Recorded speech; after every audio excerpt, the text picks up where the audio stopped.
There's my gift maker. Hello! Howdy. Okay, everything's good. You're good.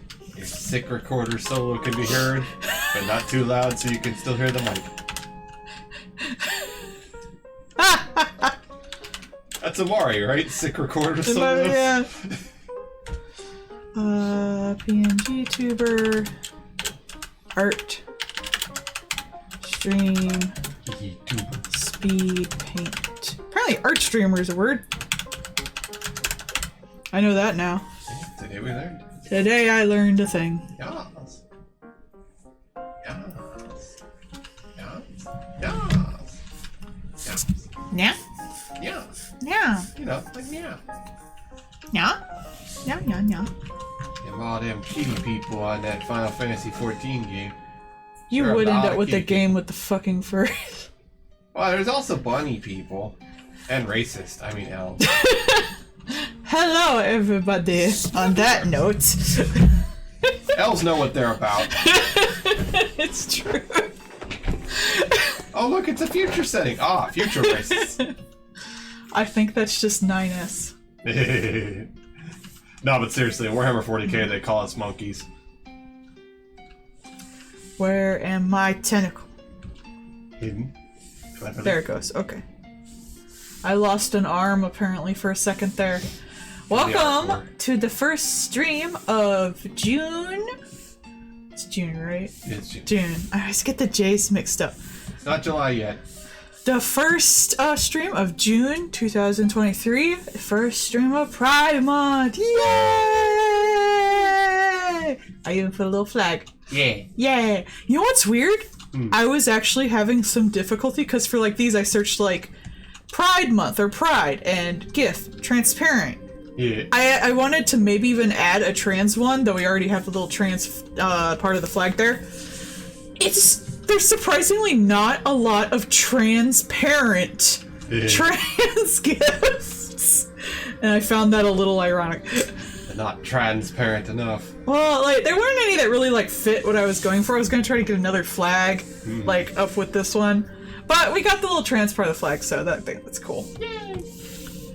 Also, there's crazy bitches about, so... Yeah. I would prefer to not get harassed while I draw things. Doom wants to be America. See, for the next one, you should put me in drag and have me do the hula. Since I'm already dancing anyways, a little grass I'm not skirt. redoing your GIF, man. No, you just put a little grass skirt on front of it. No. No, I'd have to animate it.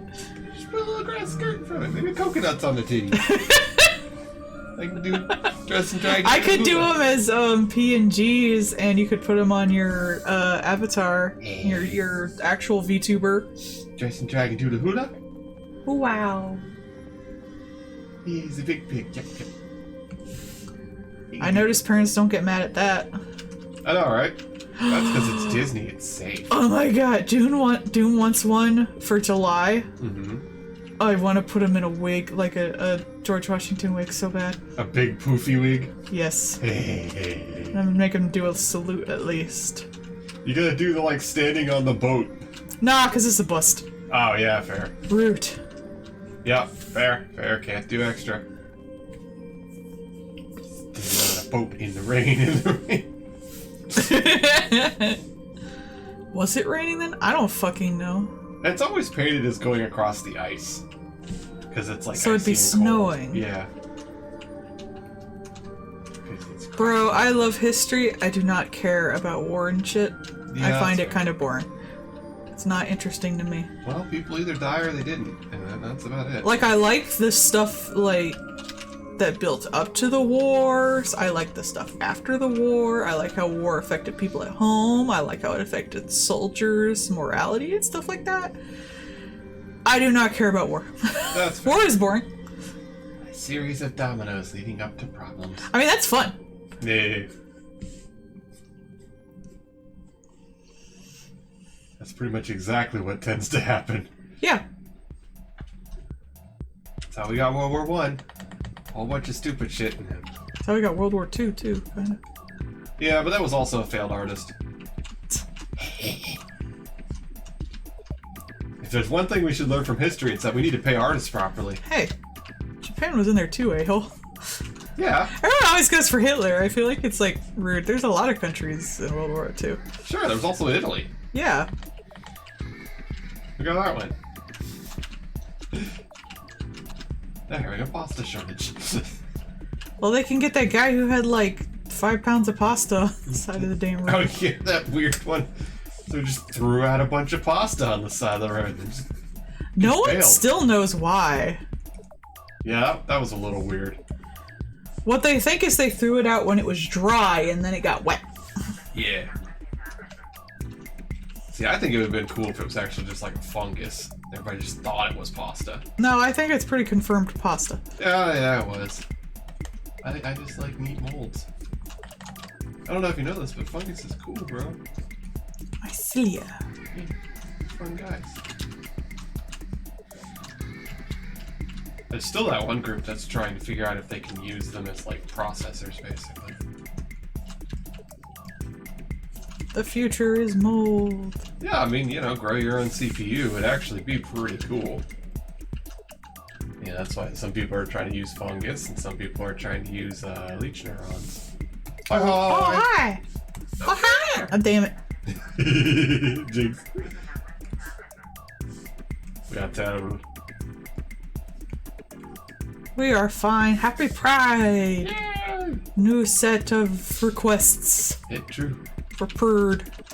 It's a new month. The month has rolled over. I get weirdly excited when there's new requests.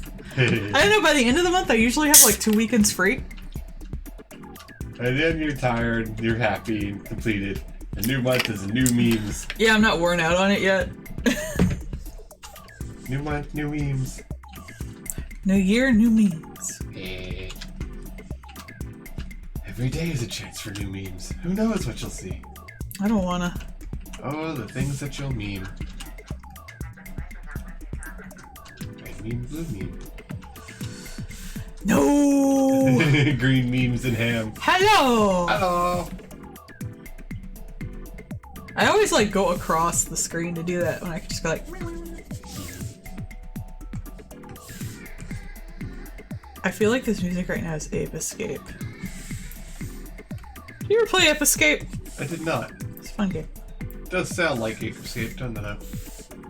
It had that weird kind of like Tribal child techno. Yeah, tribal techno, that's a great way to put it. My mom was convinced you would say it memes or meme. Like she would just say meme the word at us and it's like it was a joke. And I was like, no, bro. Is that one of those meme? Bless her heart. Hit new Melle on the streets. Melle on the streets, senpai in the sheets. Will we ever evolve beyond memes? No, memes are useful.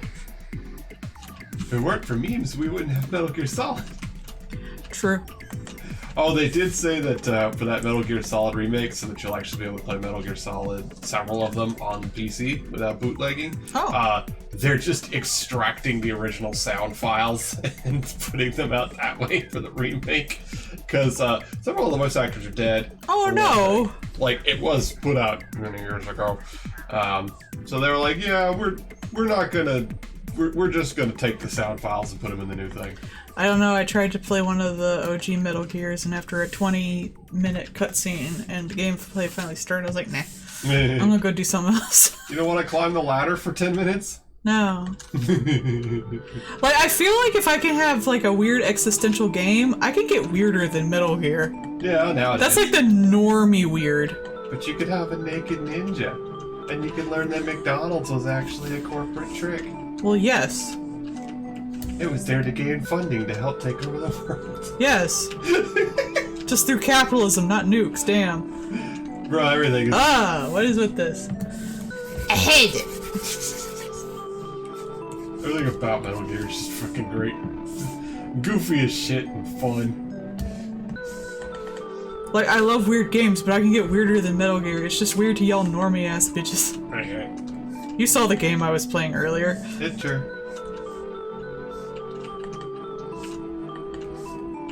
What if the burlesque dancer was kept in a cage?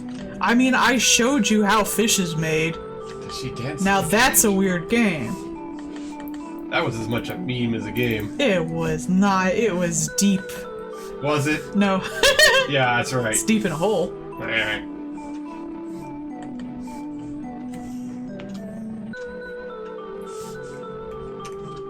Yeah, the I'm talking about the PlayStation when they got really big, I guess. yeah, I think it's like Metal Gear Solid 2 and 3. I know enough to understand the ships. That's all I need to know. All we need to know is that one of them's a ninja and now he's a cyborg. You're a cyborg. Nanomachine, son. If I want an over-convoluted plot by Hideo Kojima, I could just play Death Stranding again. I was gonna make a Homestuck joke, but you beat That's me to true. Death Stranding. Turns out that Homestuck was Hideo Kojima all along. Now, Death Stranding was a little weird. Guy who invented Death Stranding. Man, getting a lot of Death Stranding vibes out of this grocery store. I don't care. There's no confusion, I just don't care. Metal Gear versus Metal Gear Solid. I'm not even sure that people remember that there was a Metal Gear before Metal Gear Solid. Not gonna lie. Other than some... I know the first one had really bad translation. I fell asleep. I fell asleep. I fell asleep. That sounds right. I fell asleep on time. He played the, like, last one. Yeah. Is it the last one now? Has there It been is. anything since? Oh, there was that dumb one with the unicorn horns. Yes, well, that was made off of the same engine because Kojima fucking left. Phantom Pain is objectively the final one because there can't be any more. He took his toys and left because they were being cunts. So that's why he made Death Stranding. I don't know what my first Zelda was. My first Sonic was on the Sega I had to think back to that, actually. Sonic the Hedgehog. It was Majora's Mask. The objectively better one. Yes. I will fight people about that. That's not really much of a fight. You are correct. It's like Banjo-Kazooie to, like, Mario 64. It's like, yeah, sure, that started it, but this did better. Yeah.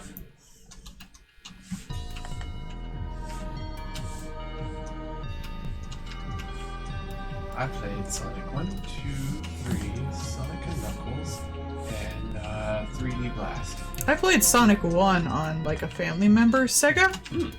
And I played Sonic Adventure 2 later. Yeah. Not even 1, because I didn't have a Dreamcast, I had a GameCube. Yeah, I had a GameCube, so I never played one. I played Sonic 06 when it came out. Oh, not that. What's that? More stuff on the thing. More stuff from the people's monthly requests. Oh. I was like, it just buzzed funny, it confused me. It did buzz funny. I was confused too. Like, I know from by my heart the Patreon, the PayPal buzz. Yeah. Because it's gotta say, like, so-and-so paid off their thing. And then it gives you an email saying so-and-so paid off their things. And the PayPal has 2 buzzes. And the email has 1 buzz. So it'll go buzz, buzz, buzz. Every time someone pays off a thing. SOS. I know, FO. You mean in Minecraft, right? Man, I saw a thing today because apparently there's going to be... You legally cannot say in Minecraft to get out of shit. There's apparently going to be a remake of the Etrian Odyssey game. Oh yeah, I've been seeing that! To be on the Switch and PC. And it was talking about, it was like the lesser known games from the Persona people. And I was like, yeah. Hey, they made Persona Q after it, and that was fun. First one, anyway. Even the guy talking about it was like, you know, when you grind your face across it, or use the auto mapping feature, which they've reversed added to all of the to the previous games that didn't have it. I'm sorry you don't like games with super archaic bullshit like I do. Bro, it is some hella archaic bullshit. It is some hella archaic bullshit. Like, I think. See, what they did was they took the Persona Q games and then they just modeled Etrian Odyssey after it. Like, Etrian Odyssey is, I think, the, like, progenitor of archaic bullshit. Like, it has just made it to the I think that level. would be Echo the Dolphin. Well, at least an RPG kind of stuff. Oh yeah, I could get it. Because, like, good God. No, that'd be High Life. I don't know, man. The Etrian Odyssey, like, even down to map it yourself, you loser, is, like, some fucking esoteric-ass bullshit. Gameplay, esoteric-ass bullshit. What does stuff do? Bullshit. How do you get jobs? Bullshit. Like, hell, even, Shining Force had maps. Like, you could tell where you were. Etrian Odyssey is like, that's for losers and drawers. Yeah. Which one are you?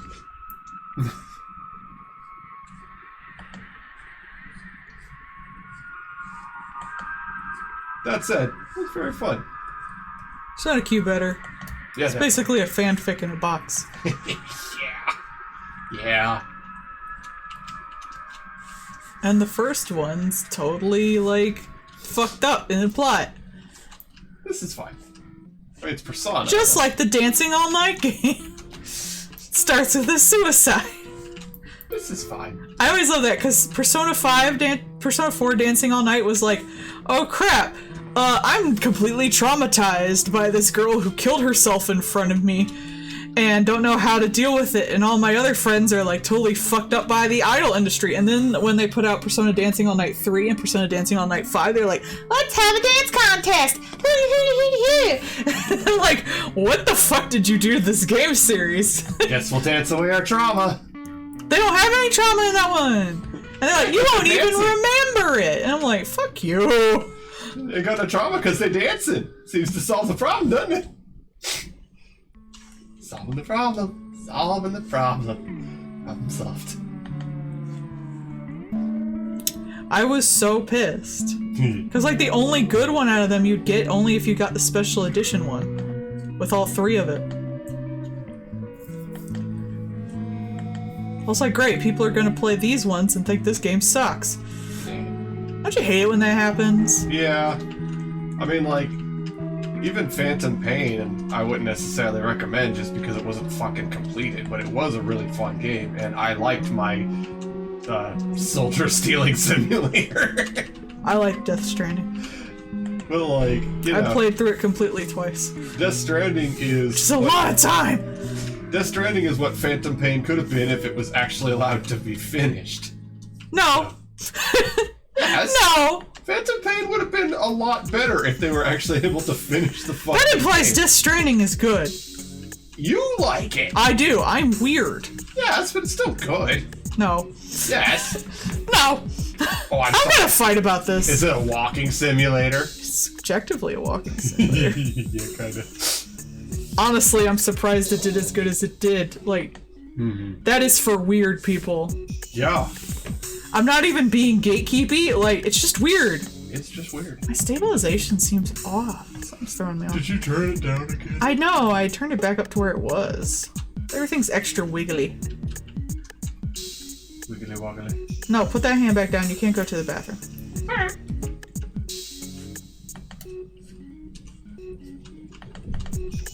Why him got a cape and a horn? Monster Hunter. Oh, he was like, draw me what you think I look like. I was like, I don't know, your name's Doom. I'm going to combine Doom from the Fantastic Four and Doom from Doom Guy. That's what I think of when I think of Doom. With a horn, because it's funny. I didn't think of making him like the fucking demon fighting guy with his profession. Victor Von Doom guy. Yeah, exactly. Walking simulators and haunted house horror games. Yeah. There's no gameplay. Shut up. Let me play my stupid crap. House of Jump Scares.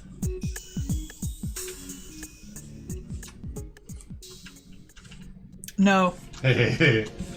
That one's a chaser one. I don't really care for chasers. Yeah. It's just annoying. I want to like vibe into this realm that you've created, and now I gotta worry about the stupid thing chasing me, and then that's all I'm worrying about, which is dumb. Like, I'm not scared when something's chasing me. That just puts me into gamer mode, and they're an annoyance. Yeah. Silent Hill Downpour. Soma. Hey, Well, no. you can turn off the monsters in Soma I was just about to say that. for that explicit person. Ha! That's a funny joke. Hey. Someone should do that. It would be pretty funny. There was, I thought, supposed to be a Baba Yaga game getting worked on. I've where you heard would have a chicken. something about that recently, I feel like. Yeah, or you'd have like your chicken house that you could raise as you do stuff. Oh, that's adorable. I want more wholesome horror games. I mean, They don't have to be actually wholesome. I just want them themed by the things that are in wholesome games. we're still waiting for that Nightingale to come out, which is Yeah. like a survival-y game, but eldritch horror. I want more like an Animal Crossing that's super fucked up. Yeah, there's that one where you have to guess which one's the murderer. It's like a roguelike one. So it'll be different every time. But if, like, the murderer changes every time, that means, like, unless they're really good at writing, that means it's not going to be as well written. That's why I don't really like roguelikes as far as, like, story goes. Like, only, like, Hades pulled that off. Yeah.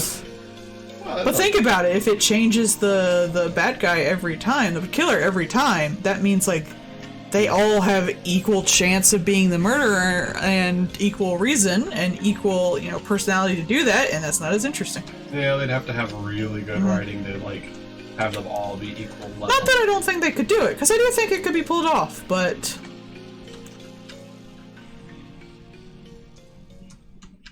I think I played Unfollow. I played sounds like so many.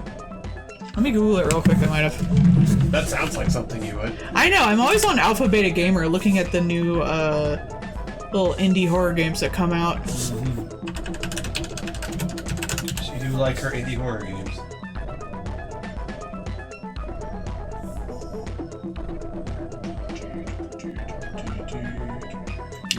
Oh yeah, I think I played, yeah, that one's got a demo. I've played the demo. Yeah, I've played that one a while back. I play so many. Yeah, Wonder Myth was pretty fun. I played a bit of that with Doom and Sky. I'm struggling to way to put it. It is very solid and very fun and well made. It's just not a game for me. Yeah, I mean, like, there's always, like, I'm sure people who don't care about, you know, who's murdering who or that kind of thing. Like, if it's poorly written, it won't matter. Yeah. Well, And sometimes things don't need to be well written at all. I mean, there's lots of games that don't need to be well written at all. I just enjoy that. Like a D&D fantasy style game. So it was a good fantasy RPG kind of thing. Just wasn't for me, really. You don't like fantasy to begin with all that much. I don't. That's why we're literally doing the Stockholm or Suffering game. Or y'all can make. I might steal one of your streams this week to do the hour draw challenge thing, though. Yeah. That should be fun. I should put that up on the Patreon too. Oh. I just kind of put it out for anybody. Yeah. I'm gonna do a thing where you draw a character in 1 hour, 10 minutes, and 1 minute. Yeah. Should be interesting. One of the suggestions was Raven from Teens Titans, and I was like, okay. The 1 minute is just gonna be a hood. Yeah. That's someone I could draw in 1 minute. What's funny is, like, 1 hour, like, the other one was, what, like, 10 minutes, 1 minute, and 30 seconds? That's too stressy for me. But, 1 hour is, like, my usual drawing time that's on stream. It's like 30 minutes to an hour. For a completed thing. Yeah. Maybe not a high quality thing, but I could complete a drawing in an hour. I don't think she would like Aliens Isolation. Nah, yeah, I'm not huge on chasers. I like my, stuff a little more psychological, too. I could put it on my wish list, but I don't know if I'd pay for it. It's not really her jam. I would think the aliens are cute. You do. That's another thing. Every time I play a game with chasers that I doesn't know have chasers, my first instinct is to turn around and go walk towards the chasers. She stared at Huggy Wuggy. I did, yeah, what? I'm not scared of him! He literally, because I guess you can't, like, be caught in the first room, he literally had to shove my ass out of the room to eat me. In, Devotion, which is on sale again now. Y'all should, not on sale, but you can buy it off of their website. It's the one that got taken off of, Steam because it had, like, a reference to the Chinese guy. Winnie the Pooh. The North Korean leader, I think, yeah. But, that one had a chaser with the wife at one point, and the whole game had just been like a walking sim haunted horror thing up to that with puzzles. So I guess it's not technically a walking sim, I guess it's just a puzzle game. Resident Evil. Yeah, I know. But, maybe more like Resident Evil, the later ones, like, 11 or whatever. But, at one point you're getting chased by your wife, and my first response, they took me and they turned my ass 360 degrees. My first response was to turn 360 degrees back and look at her. It's like, I'm not, yeah, and then I got killed for the one time you can get killed in that game, and I was like, oh, I guess I'm supposed to run? It's like, I'm not gonna run. It's a hot, sexy monster lady chasing me. Yeah. That happened in Dread, too. Dread. I kept, every time there was something new, like the haunting, like, pss, pss, pss, pss, of madness things. The crab boat. The crab boat, everything. Everything that was supposed to kill me. Or, right now I'm doing, Doom's ones. Yeah, I don't have a tier 100. That would be interesting, though. What would I even do? But, so every time something new came out in Dredge, I immediately went towards it. Yep. I was just flying down the middle of the ocean. I was like, oh, that's a big octopus that came out and killed me. I was like, wow, I want to look at that. What was it, Ghostwire Tokyo? Ghostwire Tokyo, yeah. I was like, ooh, a pretty lady. You're joking me, but I just want you to know that I find you really pretty, man. My wife playing that game. Like, I am a woman of simple likes. And they all went to kill me. Yeah, like, Fear was a lot of fun. I played through all the Fears. Yeah. They were on Steam at one point for like $2. I don't like this song. There we go. The last one was really unfortunate because, like, they stopped being a horror thing to be, like many of the games at the time, a co-op action shooty game. Dead Space is also nice too, though. It doesn't rustle my jimmies. Yeah, you like 2 over 1. I did. 2 was more interesting. Yeah, Demonologist is the Phasmophobia game. Yeah, I want to play that. I think I have it on my wish list on Steam, but I'd have to actually play with people. Yeah, Minty would play it. Minty would play it. And, probably Cat too. Yeah. Well, if they want to buy it for me, they can. Minty. I don't want to pay money for a multiplayer game. Callow Cat. But I'd probably just look at all the cool things. You would. Or you'd Like, be why does she keep dying? be like Minty and pick up the Ouija board and kill all of us. Yeah! Oh, what does this deck of cards do? Whiff, whiff, whiff, whiff. How did you get fucking 10 cards? How did you not die? Oh, are you dead again? It was cool, though! The one time Minty did, like, legit just fucking went through the entire deck, and it was like, that was neat! And then just threw it down and left. And all of us are fucking dying because she somehow went through the whole deck of freaking cards. Just entire tarot deck of suffering on I guess if I play with y'all guys, I won't yell at you to leave me alone like I do in most multiplayer games. But what I'll probably be doing is going to look at stuff somewhere else. Knowing you, you might still. I might. Are you gonna help us? No! In there! I'm doing things. I found things in the dark and I'm touching them. I know you. That's how I'd legit be like a haunted thing.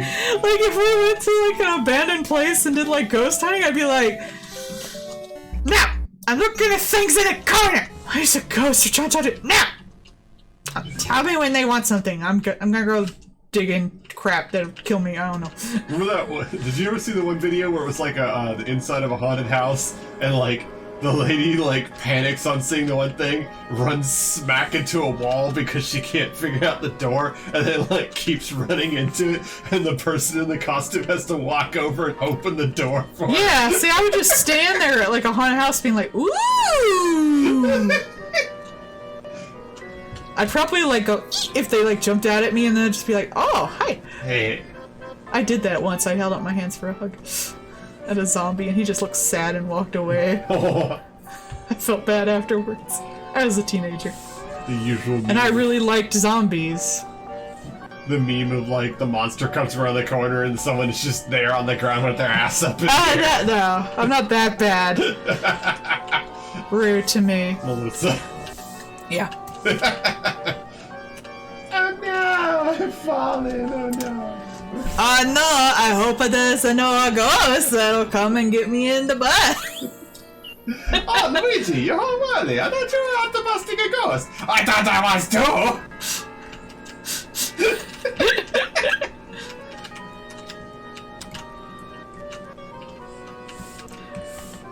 I know how to ship up a Ouija. We do ship a Ouija here, it's hilarious. Was it Bard that was grumpy about Luigi? Yeah. Hey. I should just ignore his request and draw Bowiigi stuff. Just start drawing Boichi when he's here. Yeah. Where's my request? I'm not doing your request. I'm drawing Luigi getting it up the butt by Bowser on Twitch, or I can't draw that at all. I'm doing your request and you come in and it's just Bowser kissing Luigi.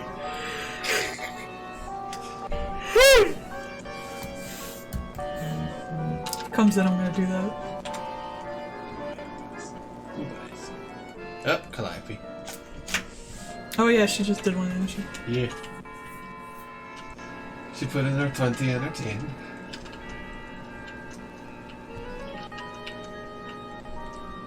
I think she wants another one of the golden retriever Calliope jokes.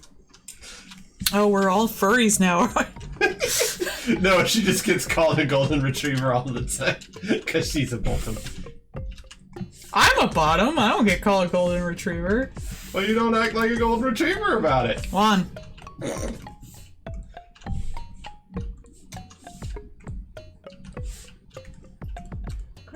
I already had to draw her as that long dog. The shit y'all make me do.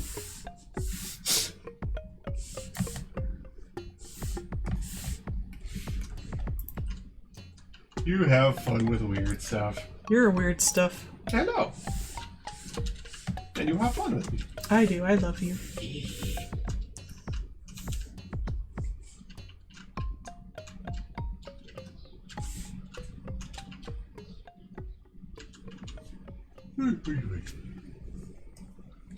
Yes, I love my husband, unfortunately. Ah, you love me. I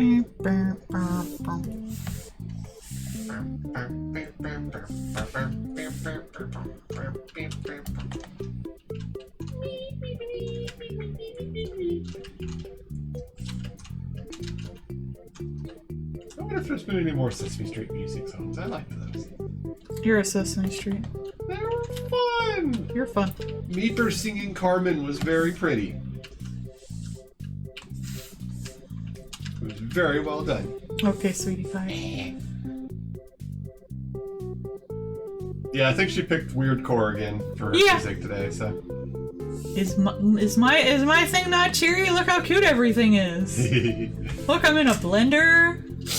I got a puppet, flag, drawing tablet, Demons 96. I'm adorable. His music is very accurate to me, if anything. Yeah, a little weird, a little cheery. Wait. What? Yeah, I can just select everything. Select. It kind of reminds me of Hamtaro.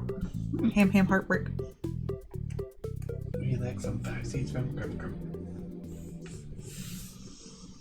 Do I have an American flag brush? I bet I could download one. Let me look real quick. America! Load. Clip Studio load. You can do it, Chris. There you go. America. I got guns. Well, that's accurate. You gotta give him that.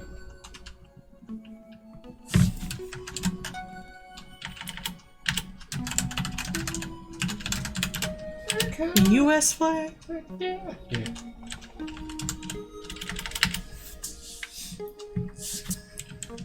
U.S. Hey. flag. Just want like a brush for it so I don't gotta draw it all by myself. Just put in red, white, and blue flag. Or red, white, and blue brush.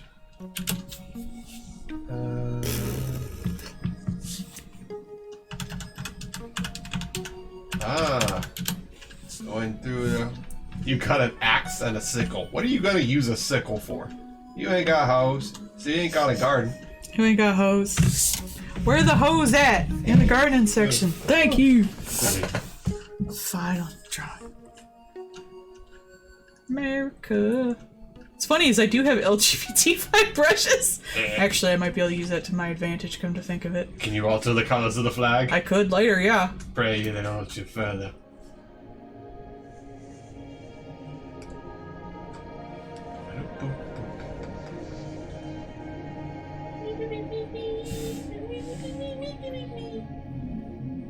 Oh, I forgot these are kind of busted. Oh well, they were free. I think I have some in here though. Ooh.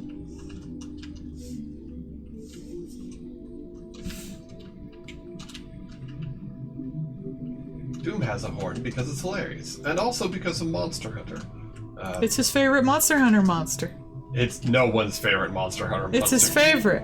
It's everyone's favorite to kill. That is a different set of categories. There's all my cheese brushes. Jeez. But no, everyone hates Kieran. It's Doom's favorite. Oh, look at me, I'm an elder dragon. You're a horse and no one likes you. Oh. Kieran is a lightning horse. Everyone hates it, including but not limited to Monkey. There we go. Who desires only to break off that horn and eat it. Yeah, this'll work. I can work with this. Kieran's a jerk. You're a jerk.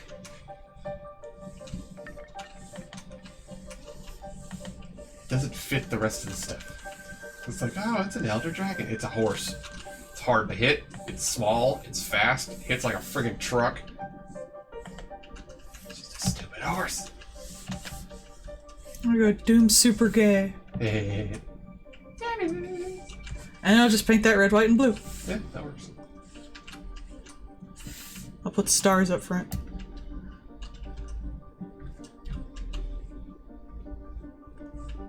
Oh, that's really cute. Glad you're able to get something nice.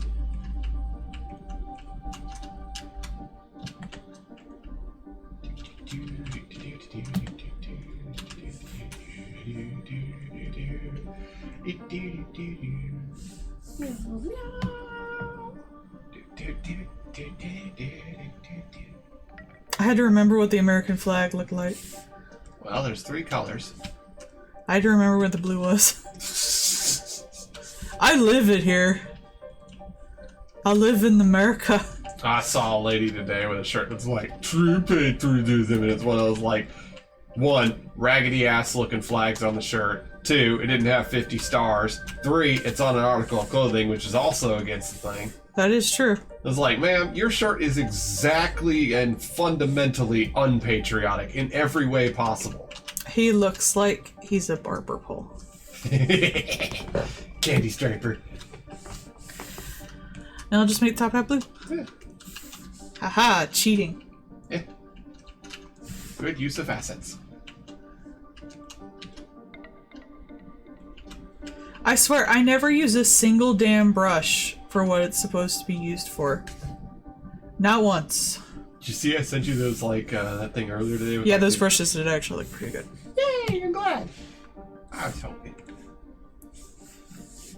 I never know what would be useful or not, so I just send you everything I find. I appreciate it, honey. I love you.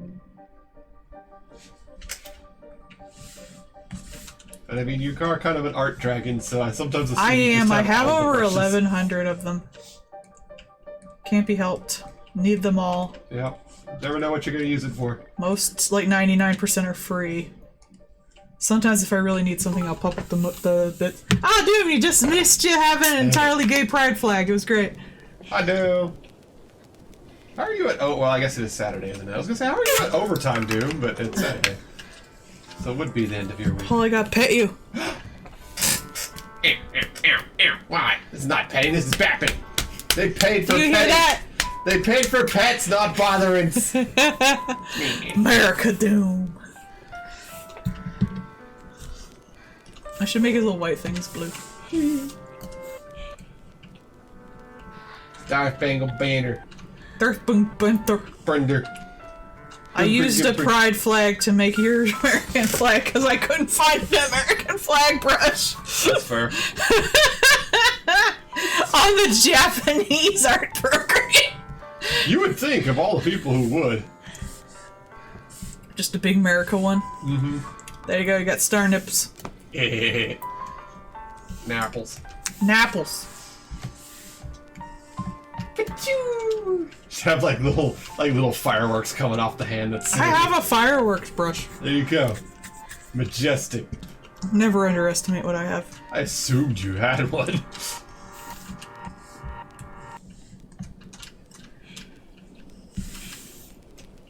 Doom had 2 days of dying. Well, Doom, maybe you shouldn't do that. Why are you dying, Doom? Stop it. Did you have like a bad week, Doom? I had a real bad tummy problem this week. You did. I had to come home and rest. I had to call my husband to come home. Yeah. I felt really bad. The first time she's ever called me asking me to come home because she feel bad. It was concerning.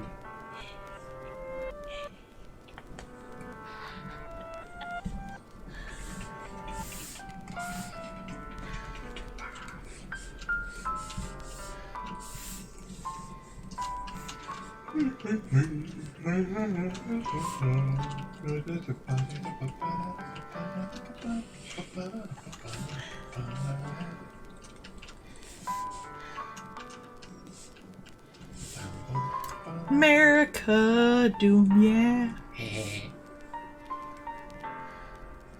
Here he comes to say the motherfucking day, yeah.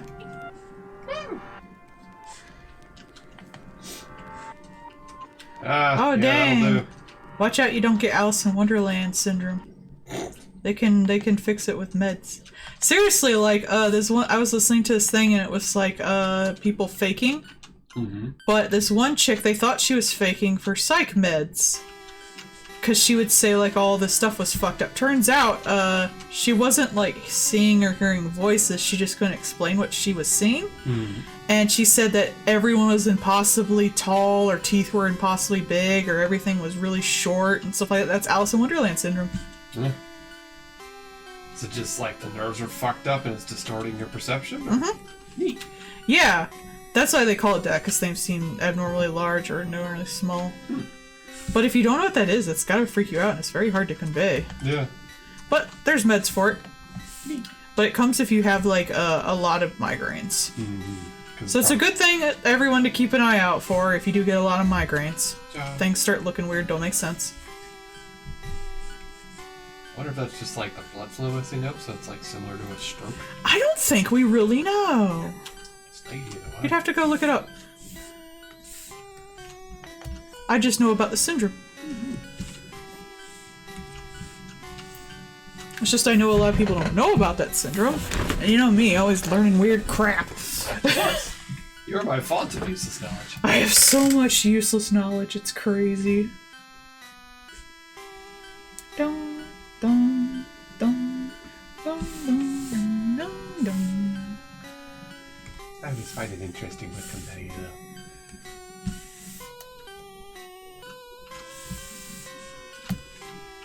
I listen to so much crap while I just sit and draw all day. Yeah. 3-hour essays. I did find some 3-hour videos. Like, I found a 5-hour collection about the gender critical movement. That was a lot of fun. The guy I was listening to it, he pretended to be a woman named, like, Glinda Marinera. That was his name. I don't remember the first name, but it was the last name that caught me. And she pretended to be, he pretended that he was a woman who had a son that just started to want to transition.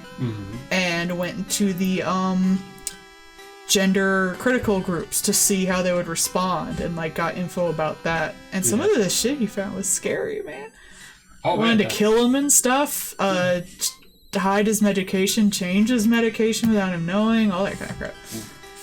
Thinking of that, you know, because I told you, like, I was doing, like, some of the stuff there at work before heading out, and on that, like, on the don't accept harassment in the workplace training, one of the things was don't dead name people. Yes.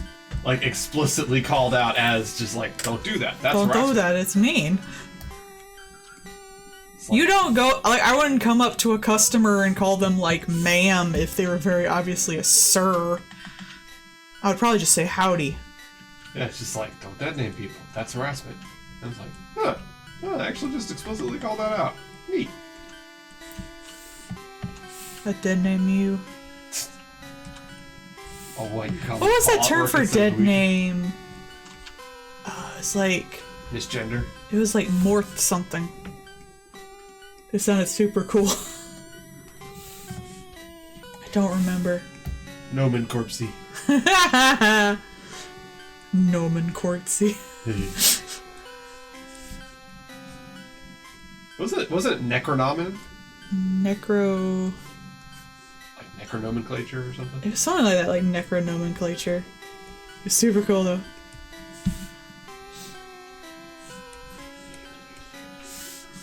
But that makes it sound cool, and you shouldn't dead name people. It was just funny that it was just, like, explicitly called out. I like that it called out the hey boomer thing. Yeah. Like, anyone calls someone a boomer because they're old. They call them a boomer usually because they said something horribly offensive. Yeah. That's what hey boomer came from. It's just people were tired of dealing with that because they weren't going to change their minds, and they were, you know, being offensive. It's just like, okay, boomer. Okay, boomer. It's the sign of, like, giving up.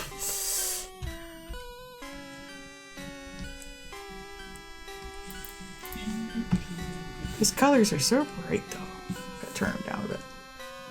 Oh, God. No. Ah!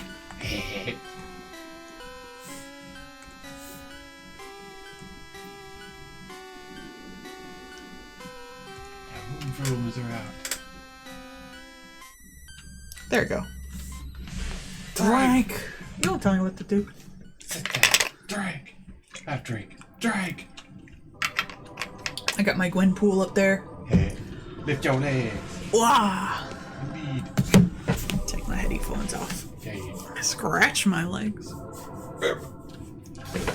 Ugh, I probably need a shave. 1, 2, 3, 4, 5, 6, 7, 8, 9, 12.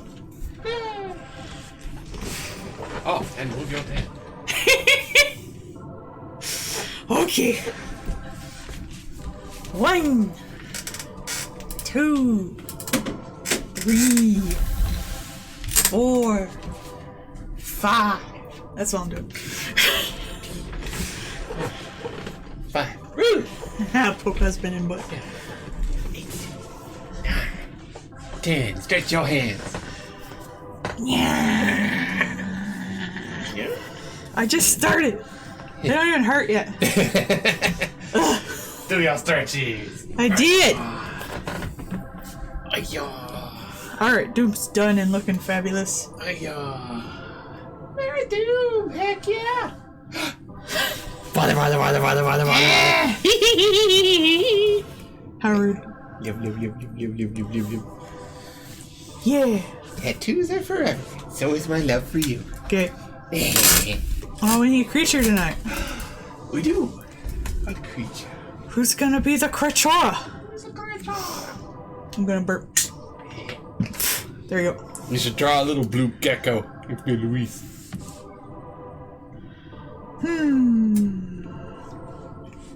Kent. That would be pretty funny. That's the bear guy. Oh, yeah, sure. It's like Clark. You could draw the bear in a little suit with little glasses so he looks like Clark Kent. No.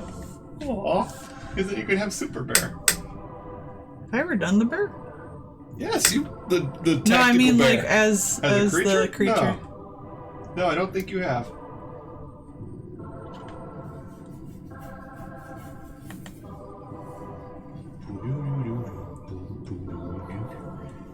Stop it, Doom.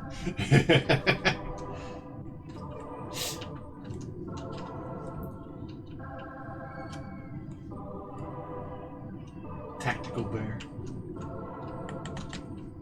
The bear I didn't know was bear size. I thought it was just people size. No, see, Doom is actually just very large. Yes, Doom is just very large. There, here. For his first gift, I will give him glasses, like Clark Kent. Alright, since Doom's here, we'll do the 20s for Doom.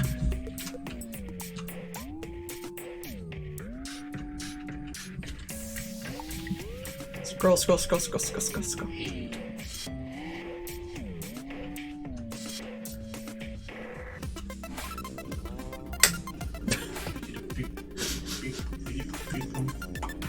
Speaking of the bear. Oh!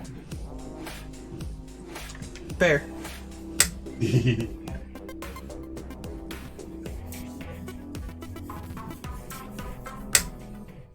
GenCon sounds like a big weed convention. I wanna go.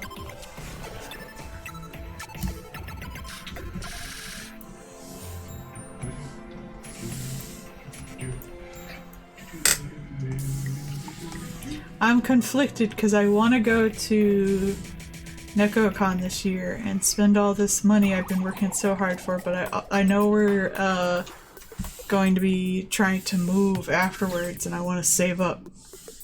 Yeah, we'll set ourselves a little budget and get No! I spend all the money I want. We gotta have a snacky budget. The only thing I buy is, Figures. no, I don't usually buy too many figures, because I kind of have all the ones I want, and all the series I like don't make them. This is true. Like, I like Spy X Family, and I already have all I want for it, but I usually just buy prints. Fingerprints? Shut up. And then snacks. Yes, snacks. So many snacks. Because I have to eat the bread. Geneva Convention. War crimes. Never been there. It sounds like a weird place.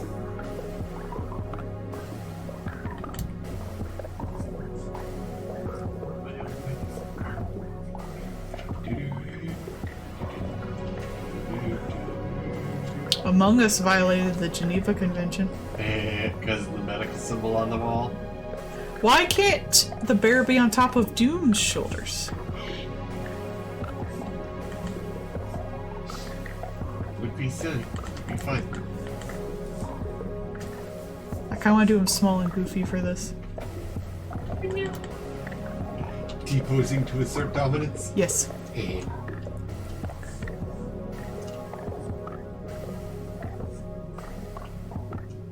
Doom with big titties. Yeah, baby. No. Look at my tits. My tits are amazing. He won't even let me draw him with shorts. It's true. Because he hates me. And he won't let me live with him. For every dollar you donate to us, we are one step closer to moving where Doom lives. Let the bothering commence. Don't you want us to go and bother him?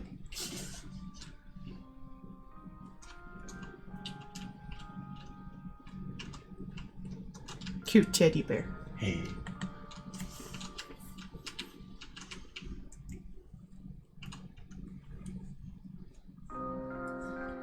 You know, a bear. Yes. That kind. Explains nothing, leaves anyways.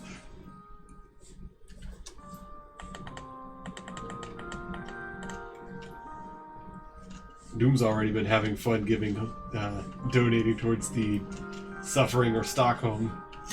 Because he knows every time he donates money to you, he'll have a friend coming ever closer.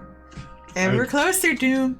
That's pretty much how those streams are gonna go. It's either gonna be suffering because I'm gonna have to keep playing freaking Final Fantasy 14 or Stockholm because I'll start thinking it's good. Isn't that how like all MMO works though? They sure try. Come on, Doom, don't you want us to kind of like every time you donate $1, our house, our apartment, Just physically moves a foot it physically over. moves. It goes. Here's Doom running away from it.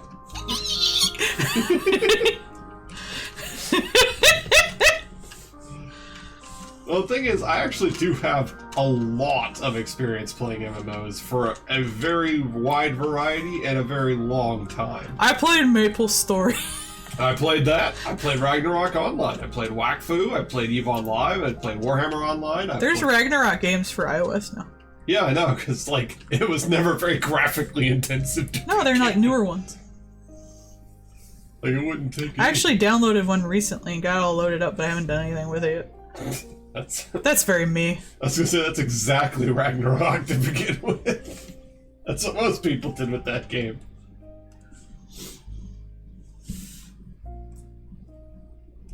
Like, yeah. Hell, I've even played City of Heroes and Villains.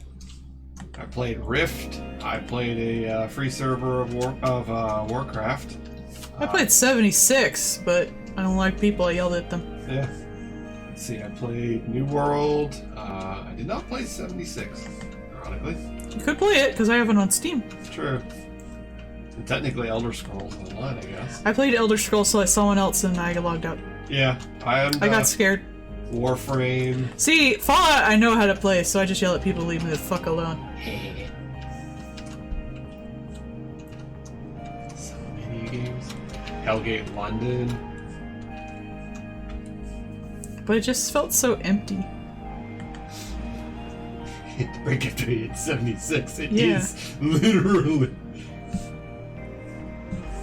Even the world, like, there wasn't that much going on in the world either. Everything was either like the zombie raiders or just zombies. It's kind of boring. I just think you're playing it now when they've added some of that stuff in. It used to be worse. I know, right? As impressive or depressive as that may be.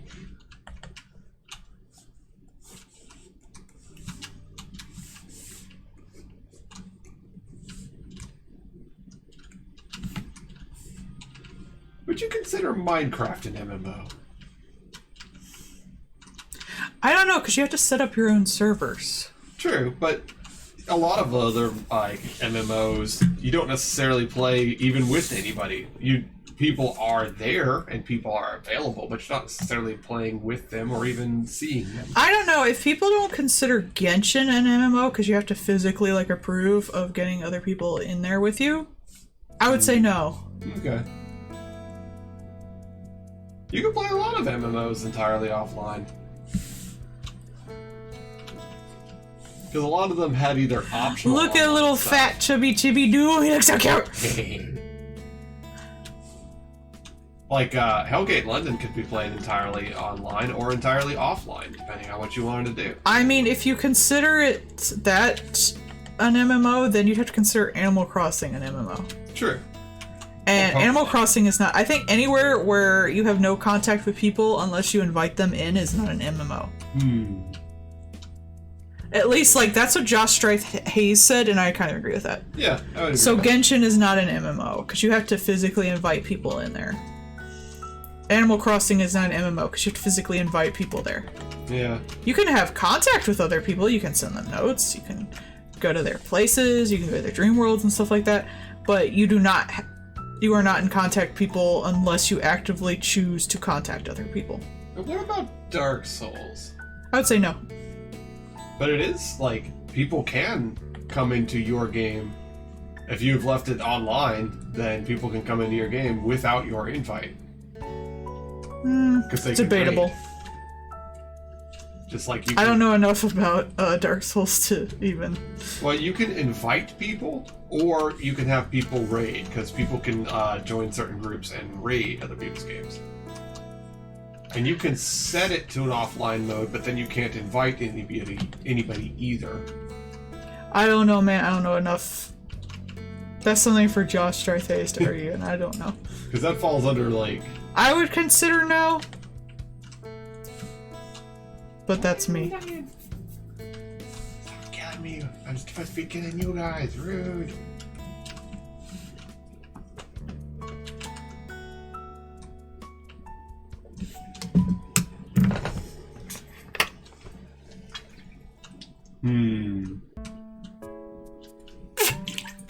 I think it's something you can probably debate, but Yeah. I would personally say no.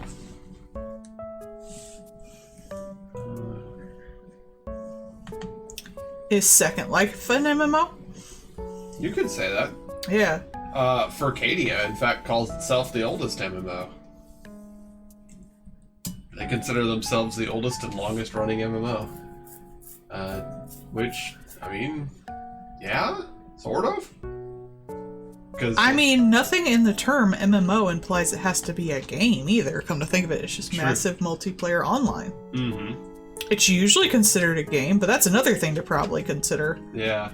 Does it count if it's not a game? Like, human language, like, we have very hard difficulty isolating things. Taxonomy is Yeah. a nightmare.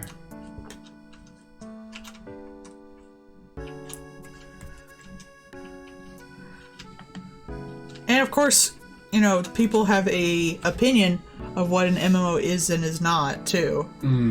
So, that also, like, that pretty much overrides any, like, huge discussion of it to begin with. Because some people only think of, like, you know, World of Warcraft RPG Yeah. style MMOs, but, like, Eve could be, like, an MMO. But it's definitely a sci-fi spaceship sim. I think for people to consider it an MMO, it needs to have some kind of, like, a lot of people are in one place affecting the same server, not necessarily knowing each other, or been invited to that server, or it's, like, created by one person, which Eve would fall into, I think. I don't know, I haven't played Eve. Yeah, it is. It's an open universe. Yeah. Everybody's all connected to the same universe. kind Yeah. of thing. All I know is the guy in Yamada-kun, My Love for Yamada-kun is level 9999, Yeah. says he's into fucking FPSs, but I've read the manga to, like, the completion up to current thing, which is like 90 chapters, and I only see his friends play Fortnite. He is always playing goddamn Eve. You shut your... He's like, I'm an FPS professional player. He's like, no, you're not. You're playing Eve, you bag of crap. I like FPS. That's not an FPS. Spaceship. Like, Eve is really more of an Excel spreadsheet simulator, but we'll call it an MMO. It wasn't necessarily Fortnite, but it was like Fortnite, but themed to like dolls and action figures, I think. Oh, okay, Unboxed. But yeah, something like that, except with waifus. Unboxed. Does Unboxed have waifus? Sure. There was one before Unboxed that explicitly had more like... They were more like Figmas and stuff like that, but I cannot remember the name of it at the moment. But it was basically Fortnite. Yeah. Because there's a chapter in there where the main chick can't sleep because her next door neighbor is one of those shitty insult streamers. Oh, the who just one. Yeah, that literally, yeah, who yells at his computer and shit like that all night and streams every night. So Yomada, the professional gamer, gets his professional gamer crowd to come over there and play next door and kick his ass every damn time that mofo logs in on stream. Just stream snipe Every time. They don't even stream snipe him. They're just so good, and he's so shit. They just show up and bully him. They just beat the crap out of him every time he tries to play. They find his ass, and they kill it. Embarrassingly. For weeks.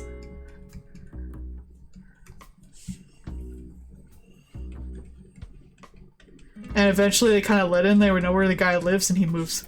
They sort of kind of, I don't want to say doxed him, but... They kind of did. They didn't put it out, like, in the world. Yes, even that, like, roguelike. Would you consider roguelike an MMO since it was, you know... Not necessarily a central server, but people connecting to each other. That's more like a peer-to-peer kind of situation. I didn't even know that was an actual, like... I thought roguelike meant, like... Well, he's talking about, like, a text-based roguelike, so it'd be like a MUD. Oh, yeah, I would say MUD would be the first ones. Again, that's debatable. This is that would be a good thing to debate. Like, there's a whole Josh Strathet's video about it. And I don't think there is any one correct answer, either. Mm-hmm. That's not really how words work.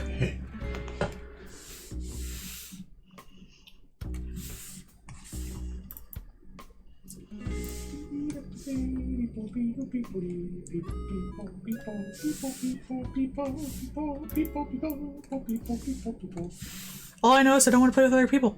Yeah, that's fair. I don't like people. Go away. I mean, you can play Eve. Oh my god, Eve would be so boring to me though. Oh my god. Okay, so Eve is in that weird situation where it has a lot of aspects for a lot of people to really scratch an incredibly specific itch. Like, do you want to do infrastructure and set up mining routes? No. Do you like trade routes? No. Like, do you like manufacturing processes and horizontal integration? No. Like, Eve hits really, like, laser-specific bullshit. I like stories and characters and or adorable customization I can make terrifying. Fresh out except for that last one. Yeah. You can do the customizing, though. That you can do. That's why I play Animal Crossing. That's why I like Animal Crossing more than The Sims, because The Sims I can just make something objectively terrifying. Animal Crossing, it takes more work. It's like, how can I corrupt this? That's what I want to do in Animal Crossing whenever I play it. Right now I'm doing an Omari themed town, so I'm trying to figure out how best to make all the glitching effects and stuff. Ah, depression. Yeah. Yeah, see, Furcadia. Furcadia. Yeah, they're still around. Do people just use it to, like, yes. RP? Well, I mean, it is an RP. It's not like a game. Ah. It's basically, it's an RP that you can set up, like, vision. It'd be like if we didn't have Roll20, you could use Furcadia. That's an interesting idea. I mean, it has all the roll systems and stuff integrated into it, so you actually could. If you didn't have, like, a Roll D20 or something like that. Furries will find something they like and never leave. The funniest thing is, like he says, since 1996, That's how long that shit's been around. I think it's because so many furries are like adults and they don't grow out of things anymore. And you get really integrated into communities too. And that's one thing that it's very good at, is having, it really is good at getting communities. Because you can just custom craft everything for your community. Well, you eventually get kind of bored with stuff. Like, I get bored with certain fandoms I'm in after a while, because no one's creating new content. But furries just kind of get obsessed with one thing and never leave. Well, especially because, like, you can set up And story if you worlds get there. into something when you're younger, your tastes are going to change as you grow older. That's not necessarily a bad or good thing. And I don't necessarily mean your tastes will get more or less mature or immature.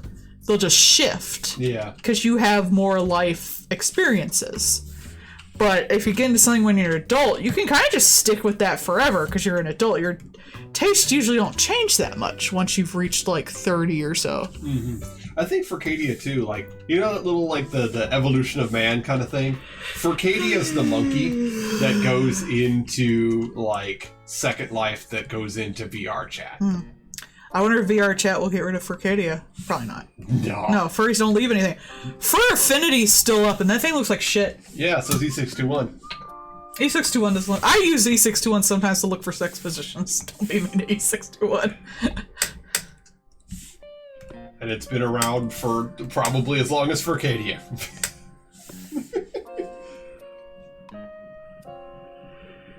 Where'd that line come from? I think part of it too is that since Furcadia has been around for such a long ass time, it has really, like, cemented some of the groups in it into, like, you have your little world with your continuously going story, because people like to RP. Yeah, and see, there's nothing wrong with the Hardy Boys books, but your tastes do change as you get older. And that's just because you've learned more about life and you have more life experiences, and that changes who you are. That's why I went from fantasy to sci-fi. That's why I went from fantasy to horror. I don't know, I've kind of always been into horror to a certain extent. Durgans. I did like dragons when I was younger, I don't really care for them now. Durgan, Mark the Durgan. Durgan Ball. But when I was really little, I liked, like, aerial monsters and Halloween stuff and all that crap. There's not a ton of horror fantasy, though. True. I mean, other than, like... Other than, like, eldritch stuff, if that even counts. You get, like, some magic stuff sometimes. Honestly, would you consider, not Pan's Labyrinth, the one with the really froofy guy, where he kidnaps the person? Oh. Goblin King. Yeah. I don't know. Would you consider that horror? I don't think so, no. I don't think it's objectively, like, horror-based. It's not designed to scare you. The only real horror and fantasy I had liked is the magic system, the kind of eldritch stuff in, Dragon Age. I thought that concept was really neat, how using magic in itself Is corrupt. really fucks you up. Yeah. Because it's, basically a bunch of demons constantly offering you whatever the fuck you want. To be released. It's like, how do you resist that your whole life? I like that in Warhammer Fantasy, because they have, like, the Slanesh demons, and they have depravity points. So you go like, hey, maybe your guy doesn't die from this hit. Maybe I just get a depravity point. Yeah, if Lovecraft and Eldritch stuff counts as fantasy, I would consider that something I'd enjoy. Yeah. But, I think that's also kind of its own thing. I would personally consider that its own thing. There's no, like, there's scary things in, like, Lord of the Rings type deals and stuff like that in The Witcher and stuff, but there's not really a horror fantasy game. I think because there's just, like, not enough of a threat? I don't know, because you can kind of, like, magic is so pliable, you'd have to really sit down a hard magic system to make a good threat. There was a Dark Souls style game where, like, using some of the magic would cost you, and, like, physically cost you. Like, sometimes it would cost you your skin, so you would progressively take damage over time, kind of thing. I think of Fear and Hunger. Fear and Hunger is a really good horror, and I would consider that in, like, the fantasy area. Because it's got gods in It's way too hard to play, but Yeah. oh my god. Just sit back and watch a video essay about it. There's a ton. Also, until recently, until they made a mod that made it so there weren't penises everywhere, you couldn't stream it either. Oopsie. Oops, all penises. A lot of penises. Some of the penises are weapons. Yes. They can thrust, you know. That makes them a weapon. Oh no, they stung you. And other things. No vagina teeth, huh? There's probably vagina teeth in there somewhere. But I would consider that a horror. Definitely. If nothing else, because it's incredibly depressing and just beats you to fuck down. Yeah. Like, it's not meant to be a power fantasy. It is definitely meant to be something that makes you sad forever. Yeah. I mean, like, Event Horizon would be a sci-fi. Yeah, there's lots of sci-fi horror, because space is scary. Yeah. Space is objectively scary. So's the ocean. The ocean is more scary than space sometimes. I like the ocean. The ocean's full of fun stuff. That's a good question. Yeah. There isn't any really set monster that has a vagina dentata, which is a real shame. There's no like themed monster to it. I mean, you would think Silent Hill would do it. Silent Hill's too much of a pussy.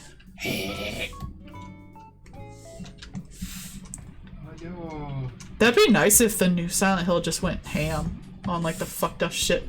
Hi, Beastie! Hi, Beastie. Look, Beastie got a flag. We're discussing the perils of vagina teeth. I mean, I love them. I'd love to see more of them. I had a character with them at one point. And a dick, because this was a Undertale character, so it could switch back and forth. Mm-hmm. With just like magic, and it could make it was a vampire, and you could make a vagina with teeth or a dick with teeth going up it. It was pretty sweet. Cause I'm a vampire. Can I bite you? But when I made them into like an actual vampire and not a skeleton with ecto bits, I did have to decide on a genitalia, unfortunately, and I went with the penis.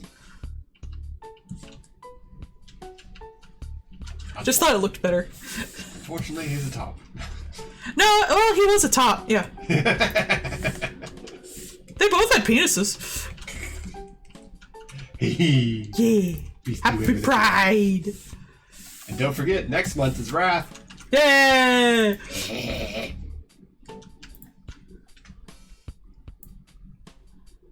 I don't know, that seems to happen a lot. It's a terrible joke, and it's because they have to ask to come inside.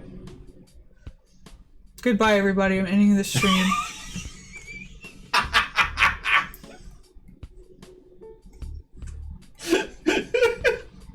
I'm sorry, wife. I've heard that joke before. I knew what I was want coming. a divorce. That's fair.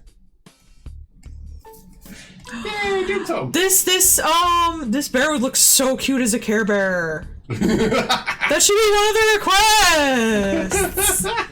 Will that be adorable? Be so cute. Can't but his Care Bear tummy symbol is an assault rifle. Yeah! Let me so precious! I would think it'd be this little skull and bones.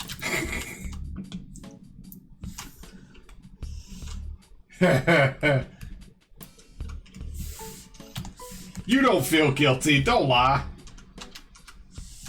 Don't lie in this dark Christian chat. In my Christian Minecraft server. I just struggle to say that one. Also, Beastie, that's really good. They edge forever until they pull out. I want to suck your dick. Vlad, we're married. Yeah.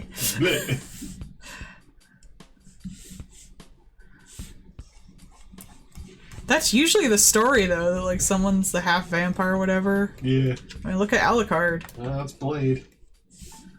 Another movie that has gotten delayed. Oh, I just realized Dracula named his kid his name backwards. What a loser. It's because he lost his good wife. Yeah. The wife would have told him not to do that dumb shit. I mean, I think we can all agree that the wife was Dracula's impulse control. Yes. Ah, my wife is dead. Guess I'll burn the entire world and then myself.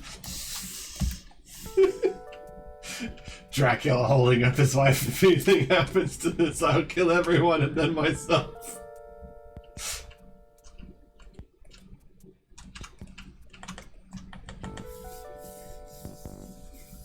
Oh, I don't know anything about Blade.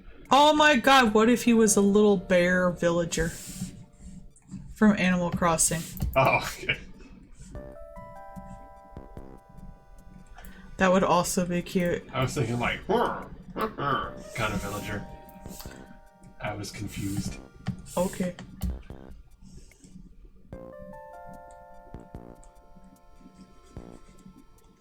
They're supposed to be doing a remake of the Blade movie to get him into the Marvel stuff, because he is technically Marvel already and was literally the start of the Marvel movies, but... I'm not gonna pay attention to anything that is in Spider-Verse or more gay Venom. I love that after all the people were like, is Venom gonna be in Spider-Verse? The only time Venom is in there is as a joke, because Venom ain't in this bitch. If he's gonna be in any Spider-Man movie, I want him in the Spider-Verse. Like, that's the best Spider-Man movie. I'm not gonna take arguments on this. Don't even get me started about that nerd Doctor Strange. I mean, if he's a doctor, should we listen to him? No!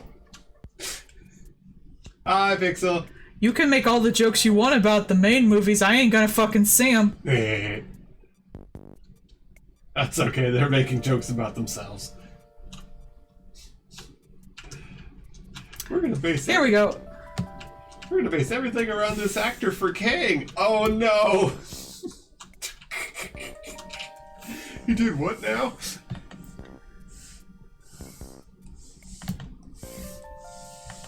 Cute teddy bears. I mean, we need to keep the Venom that we have now, because the Venom we have now is actually doing very well. Yeah, because it's gay as shit. It is objectively doing very It's so good. camp. I love it. That was the only Marvel movie I have seen outside of Spider-Verse movies in years. Alright, what do we give the baby? What do we give baby? What do we give baby bear? Well, you have it being a Clark Kent, right? So you should have, like, Doom with, like, a little bald cap on, so he could be Lex Luthor. Bald cap on the helmet. No! I'll give him a tie. A fedora! A fedora. Fedora the Explorer.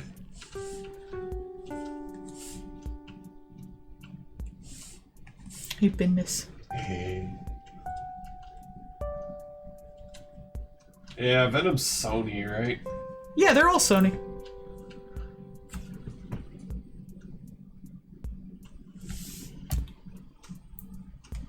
So is Spider-Verse. Yeah. Apparently in that new Indiana Jones movie, the actor for Indy just told all the stunt people to just leave him the fuck alone so he could just be old and ride a horse. Alright, that's both of Doom's. We'll give him the mark of the beast, the Le Creatura.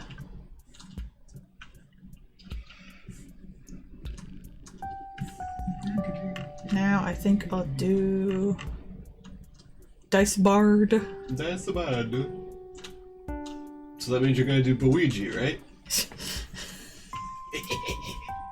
Mark of the beats. Drop the beast.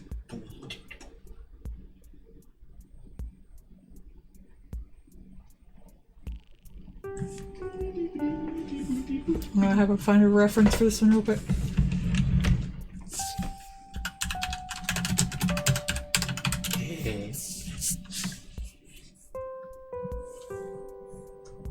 All these vegetable jokes are really groundbreaking.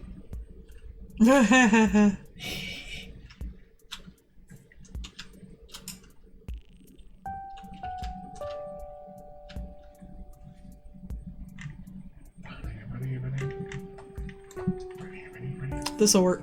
Thank you, stock images.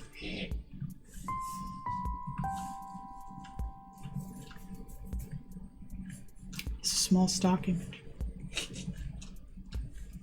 Well, not all of them could be minty images. I'm sorry, what? Not all of them could be minty images. That's true. Also, I'm sleepy today. Wake the fuck up! Get my Bard references. Work decided to keep us there for hours with none work. I'm sorry, do you want me to give you work when you come home? Because they decided to cancel the truck at like, I think she said 4 in the morning.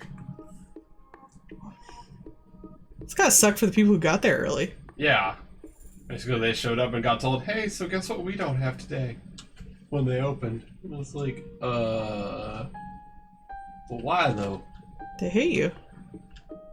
It's like, well, I guess we'll just get a bunch of the big stuff done ahead of time. Sure. That place is gonna fucking shut down. Right now they're kind of holding off on stuff because, like, you know, the back to school shit's gonna be coming in, right? So they're trying to, like, dump out everything and get everything done up ahead of time for Have they that. figured out who's gonna take over now after all that crap went down? Supposedly there's some people being trained, kind of thing. That's the thing, is like, I'll say, when are you gonna get your new job, or know when you're gonna get that? after they get the store manager. When the HR stops being the vice president, the president, and everything else. Tehran stops having 3 jobs, which is down from the 4 that he had. Let's just break our lease and move in at Doom's house.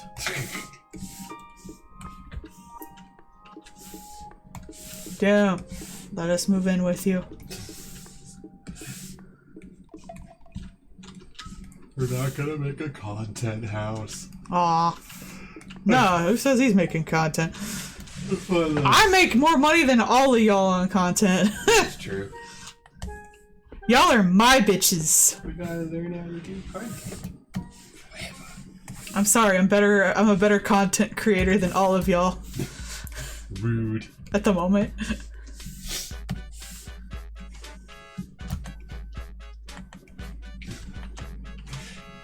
I like your dice bard, you're my girlfriend face. You should be saying it to Luigi.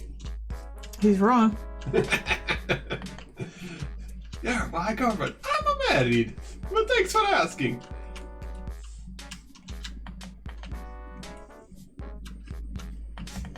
I'm sorry, I get more people on my content than because I have talent. Luigi's showing off his wedding ring and it's like a fucking piranha flower.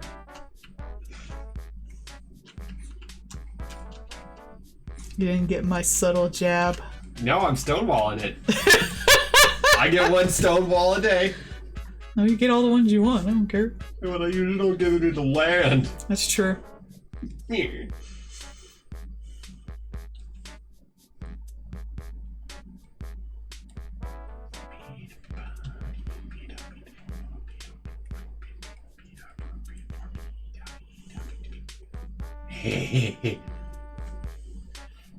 It is true. This whole month's gonna be a riot. Let's get JBZ to move in with us.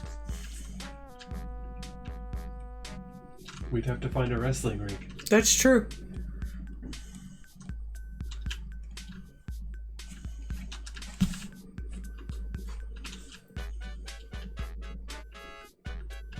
HFY stories? I don't know what that means.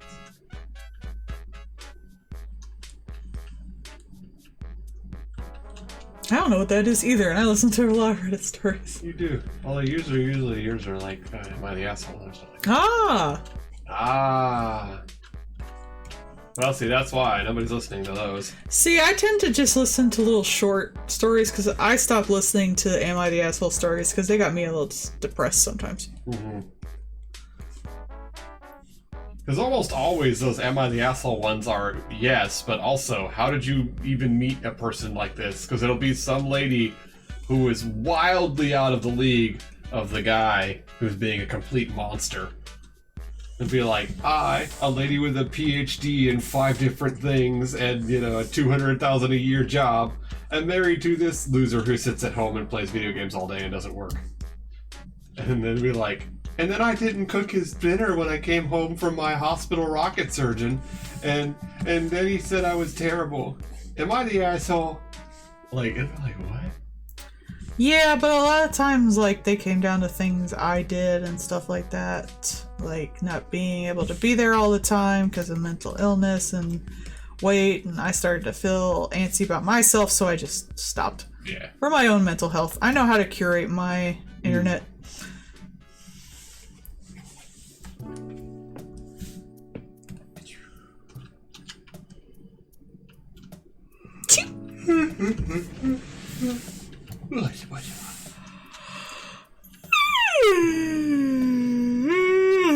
Of course, you always like to get the, what's the one that's like, the ones where the things are like slightly wrong? Like those, what's Mildly infuriating? Thank you, mildly infuriating. You love those. I listen to a lot of Reddit readers. It's like, as you can see, it's a What's Archangel Station? I don't know.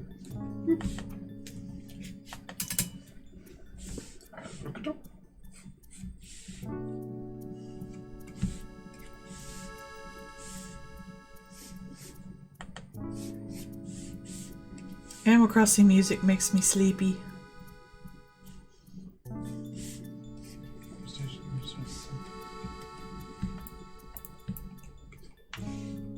All I'm seeing are Star Citizen stuff. I think it's the link that they had. Oh, I want to give him fluffy chest hair. This shirt screams for chest hair. I'll do it. I'm making an artistic choice. I reserve the right to do that on here. Well, I see the start of it, and I see comments immediately saying, "This was a build-up to a pun, damn it!" So I think I know what I'm getting into.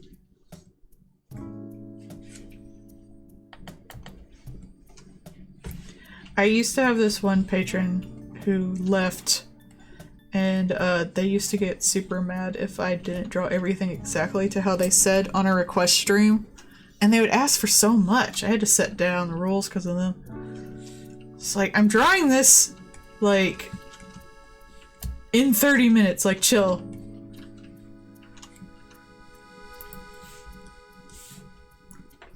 Yeah, but that one was also the one that overstepped boundaries. That's the one that literally it took all the me 4 months to do 4 commissions for them. Because they just kept wanting changes and stuff. Ugh, I cried working with them. Yeah. They did not respect boundaries at all. And then it turns out they were also gone down side of things, so, you know. It's really one of those, like, they turned out to also be a terrible person outside of things, too, so... Oh, no, I'm talking about Juan guy. Yeah. Yeah, I've really only had to, like, say no to 2 clients in my years of taking commissions, so I don't really think I'm all that, like, mean about it.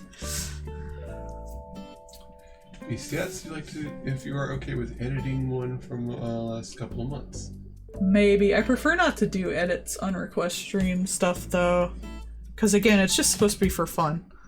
You mean, like, as a, like, turning it into a commission and, like, filling it out as a full thing, or... Like, what do you mean with that, Beastie?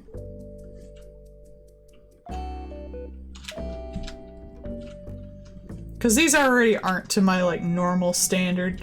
Oh, just wants pupils. Oh yeah, that should be fine. No pupils for you. Lost the pupils in the war. I don't want you to be able to see. She took my pupils in the divorce, man.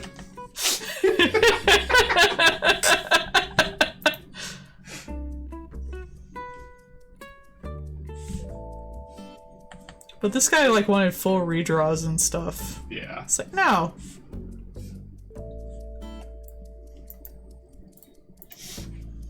Oh, apparently in the, the DeSantis Disney lawsuit. Oh my god, did he do something else? So, not only has he been just, like, self-dunking quite a bit, but right now he is so sure that he was going to lose, particularly because the judge involved was one who had handed down losing verdicts to him before, that he was like, hey, you're, I think they said 3 steps removed family member has Disney stock. You need to recuse yourself. And the judge was like, I didn't even know that they had Disney stock until you brought it up. Are you telling me DeSantis himself doesn't have some Disney stock? Right. I would think anyone who has any amount of money has some Disney stock.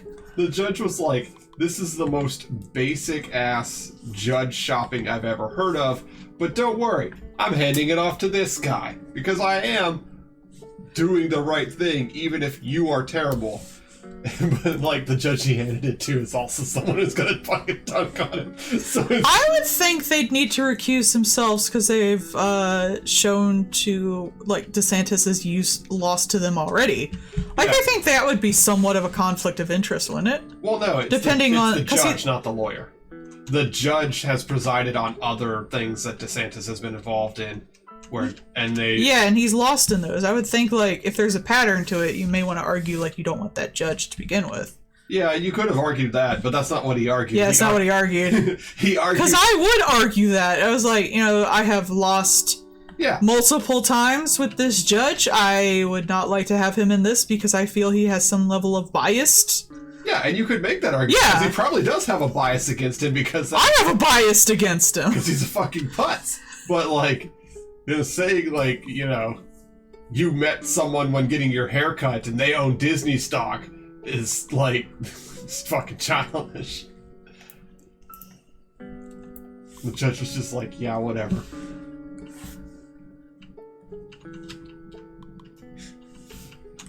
Bad teacher, no pupils.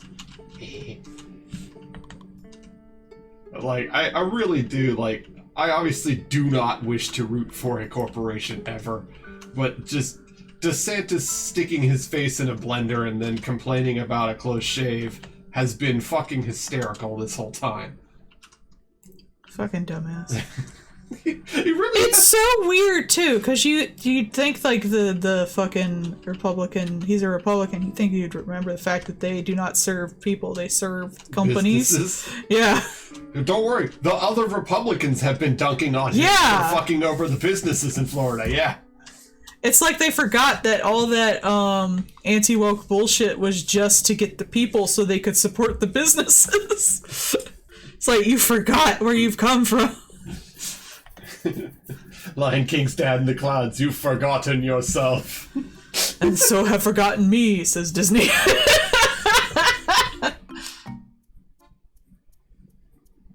Of course she does! She's a child! Yeah. Yeah, no worries, Beastie. It was just something that came up. He is a little bitch, though. He is. Oh, man.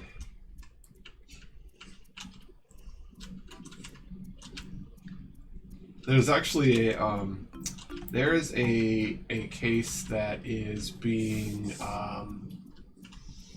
what's it called, appealed, where it's like, so on the state level, they said that because these union construction workers decided to go on strike and they left the cement mixer vehicles, the company lost all of that cement that was in the cement mixer. Oh yeah, because you got to keep those moving. And if the non-union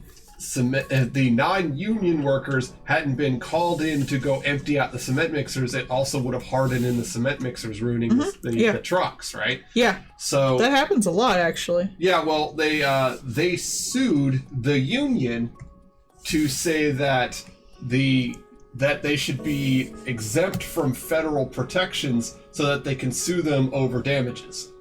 Because there currently are federal protections that say that if people go on strike and something happens after they've left the job, it's not their problem because they left the job and they're federally protected. Yeah. So this company tried to sue, and right now on the state level, the state said, yeah, you should sue them because their actions would have directly caused damage, and as workers there, they would have known it would cause damage. So they're appealing it because they have federal protections and those supersede state laws. They're just trying to cancel the federal protection they have. Well, they're trying to bully unions because if unions have to... If unions have to deal with state lawsuits despite having federal protections, a lot of unions don't have the money to deal with that, which is why they're striking. Yeah. So, But I feel like this might also be an attempt to like make them responsible for it in the future because they'll be presidents. yeah, precedent, and Precedent. that's what this. That's what this. I company speak is trying to English. do. They're trying to force precedent and try and bully unions to try and take away union power. But I think that also might keep people from actually doing it because it would be precedent And of that's the why United it's being States of appealed. America. And that's the thing is like, no, federal protections supersede state stuff. Like, states can do harder, but they can't overrule. And this, like, if that actually goes through, that could be used to try and undermine federal power. Yeah. Period. Because, like, you can be like, well, if we could do it for this, we can do it for other things. And it's always that kind of shit where they just have to play stupid games. But it's yet another thing to keep an eye on. Which is something that I really despise. I just want to look at my nice science news. We're making great strides with solar power, damn it. Yay! Perovskite solar cells have made it to above freaking 30% return on sun. That's big fucking deal. So much power. Big fucking deal. Like, I want to pay attention to that shit. Too bad. I mean, the Pinkertons do it now. Yeah. Frickin' Wizards of the Coast literally call up the Pinkertons to get some of their cards that accidentally shipped to a guy. It wasn't even his fault. I'm like, you don't hire somebody like the Pinkertons and not know what you're doing. Like, you don't just accidentally hire the Pinkertons. They have exactly one thing that they do, and it's show it with goons. I didn't realize Pinkertons were in Red Dead, but that makes sense to me because when I first heard it, like, my first thought was like actual history because I know historically about the Pinkertons, but my second thought was BioShock Infinite because the guy in BioShock Infinite was part of the Pinkertons. That was part of his fucking trauma. Yeah, well, don't worry. In the Red Dead Redemption, they're played as the bad guys. Yeah, because they are, yeah. That's why the Pinkertons tried to sue. The Pinkertons did actually try to sue over being portrayed as the bad guys in the Cowboy Western. Objectively the bad guys. They were displayed as the bad guys in my high school history class. It's like, you cannot sue over objective fact. You can be mad about it, but, die. Oh, man. You think that would be good for their business, though? I mean, it does show longevity. They do have staying power. Once a supervillain, always a supervillain, I guess. I'm not really sure that's a good thing. Totally good thing. God, even Blackwater rebranded like 3 times now. I forgot his mustache. Oh no! You can't be a mustache twirling supervillain without. I was a gonna mustache. like put black in on all his hair so it would like reflect nice. Forgot his mustache. The mustache. Mustache. Alright. Aw, get some sleep. Everybody who needs to go to sleep. All of our UK folks. Up late watching us. We appreciate it. I tried to put it earlier, but then I overlap with Melissa's stream and then no one comes to watch because she's bigger than me. Understandable though. So a different audience group. No, most of my patrons are also Melissa stans. And that's completely understandable. JP Steers. Alright, what should we give the bear? A phone booth. A phone booth. Oh, because he changing him outfit? It's a TARDIS. I'm sorry, I was thinking Superman. Yes, but I made it blue. Oh no. You're gonna resummon all the British people from their naps. She was someone who got me a big audience a while back because I did her calendar. which you can buy coloring pages of, both the safe for work and not safe for work ones, off of my Ko-fi. She is a D&D streamer, and so there is a lot of monster overlap. I think the calendar looks very nice. Yeah. And my coloring pages are also very nice. Well, this is just naked lady with horns. Yeah.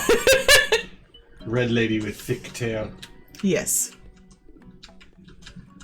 As we all know, big tail. No worries. I just drew because I like women with horns. And then she was like, do a whole calendar for me. And I was like, alright. Okay. And then I didn't have to take commissions or go to work for a month. It was nice.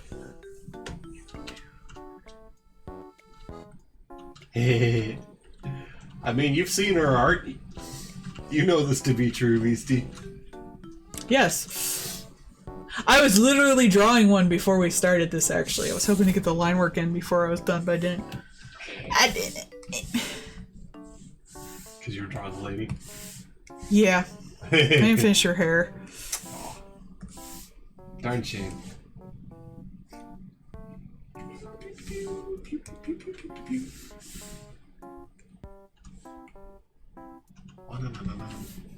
One-na-na-na-na-na. One-na-na-na-na-na.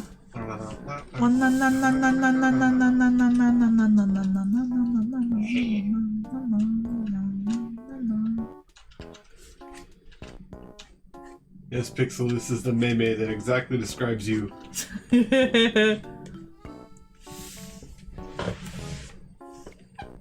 In defense.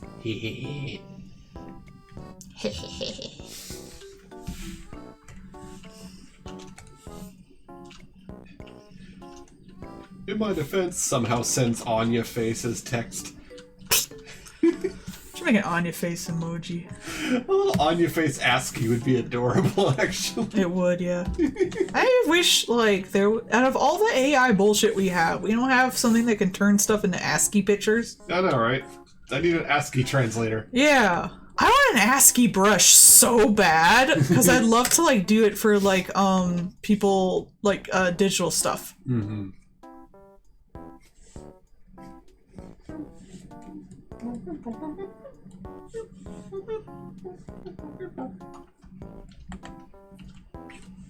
Like, I've been wanting to do, like, a Miku that's made up of electronics for a while now, with her face being ASCII art on a computer screen.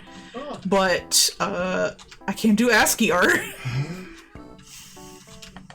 I really am surprised there's not, like, an ASCII generator. I know, right? You would think. It doesn't have to be 100% correct.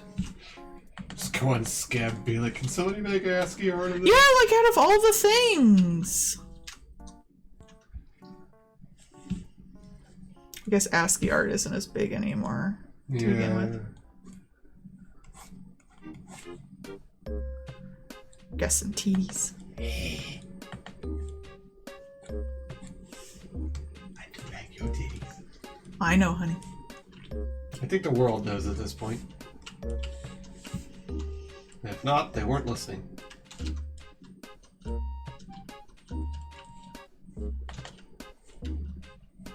I just happen to like my wife, that's all. Thank you, sweetie.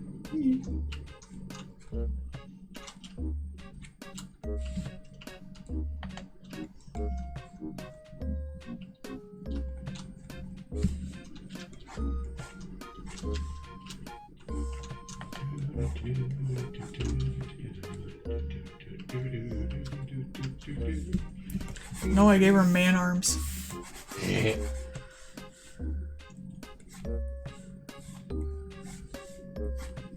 Big gorilla arms. Well, they're a lot longer than hers would be height-wise.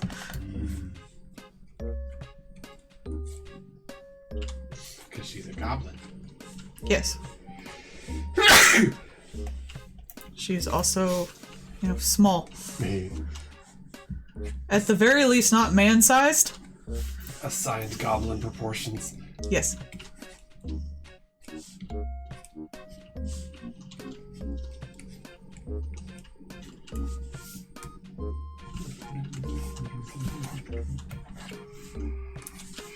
Wait.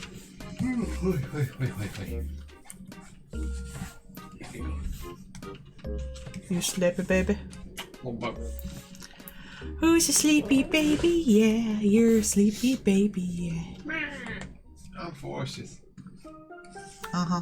Man. I'm so scared. Man.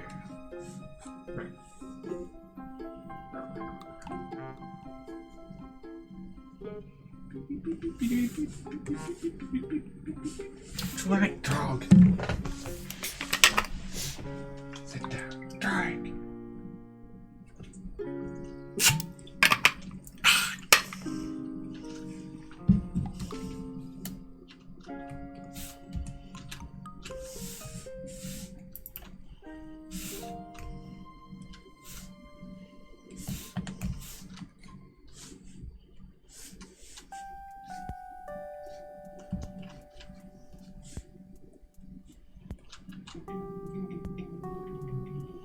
I love how I do a sketch and then nothing lines up with the sketch, but I gotta do the sketch. You gotta. That's how you nail it down to reality. Such a weird thing to say. What? That's what you're doing. Your brain is processing your thoughts and nailing them into the real world. Okay, I'm correct. it's doing a bad job. Wrong, says your brain.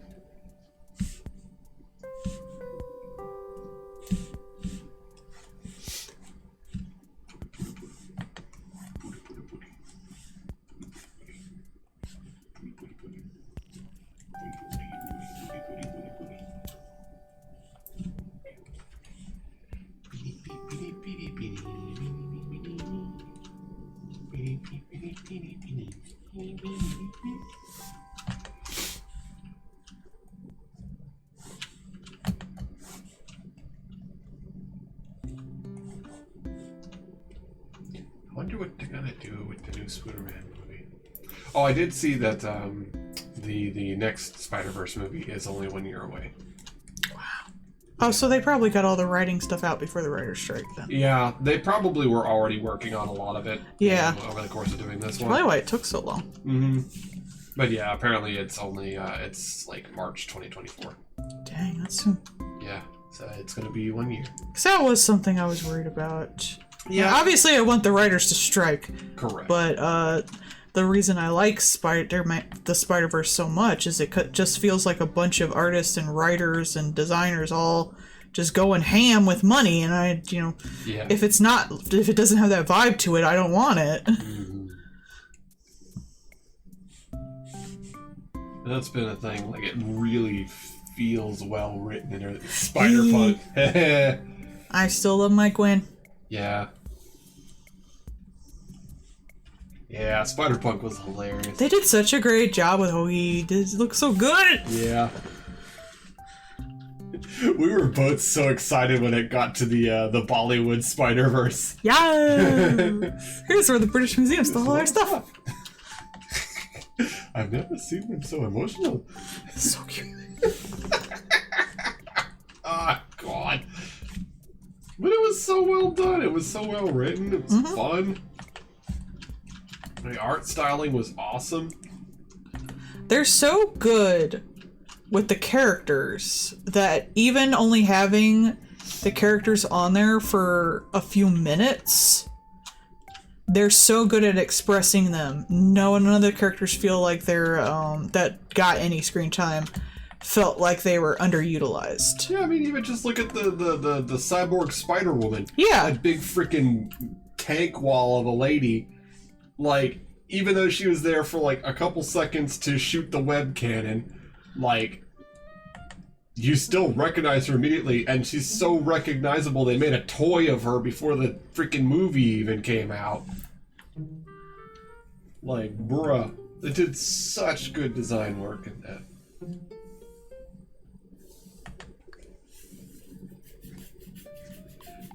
You know, Beastie, you can get the spider guitar as a little toy at Target.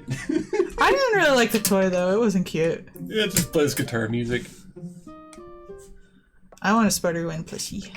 You can get Spider-Punk's mask. It has little spikes on it.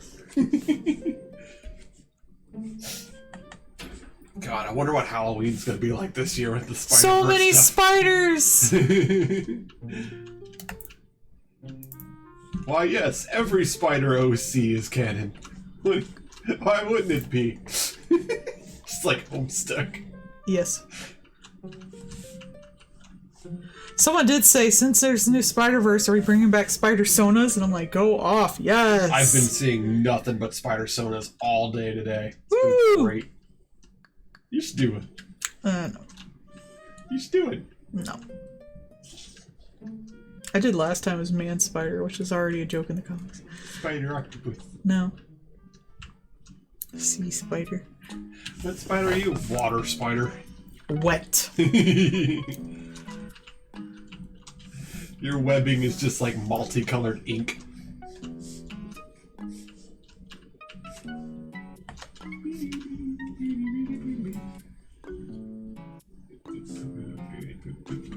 I did kind of like how, like, especially with Spider Bite and stuff like that, they weren't all just like action heroes. Yeah.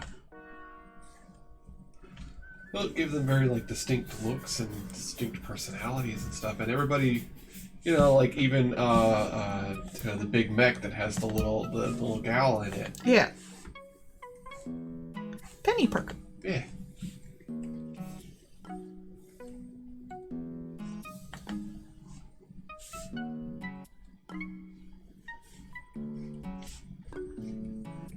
There was the one that was on the that had the little spider wheelchair.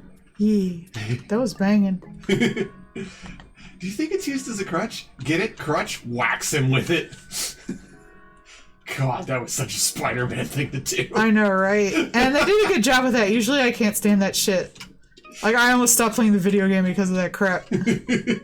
So do most of his villains. I'm just trying to lighten things up with humor. It sucks!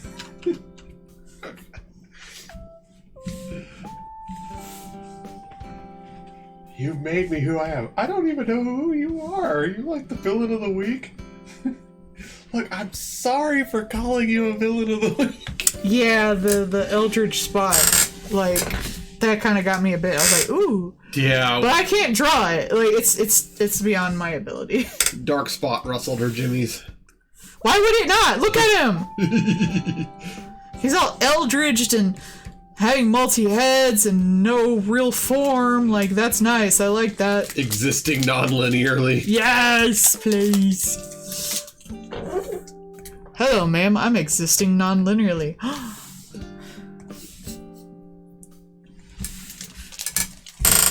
Be not aroused. Don't tell me what to do.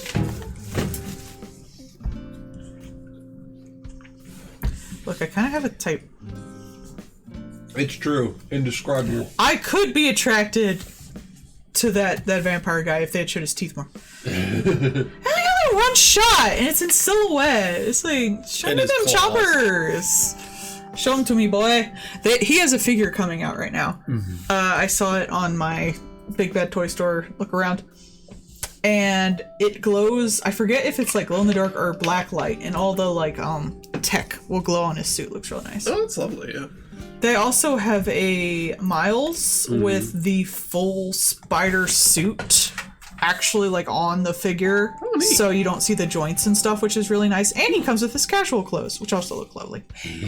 Put him on over top of the spider Yeah, suit. remember I sent you that one, and in one of the shots they had Spot's leg coming out the side in the foreground, and it was shot enough to make me make a double take to think there was a penis coming out of a hole. But in the preview at the end, they showed a Gwen, full spider outfit Gwen, and that one's not up for sale yet. And I was like, guys, come on. Spoilers. But it'd be like $200, so I'm not gonna buy it, obviously. Yeah. Despite your love of Spider-Gwen. If I'm not buying the hundred some dollar Mecha Godzilla Evangelion thing, I'm not gonna buy a $300 Spider-Gwen figure. Alas.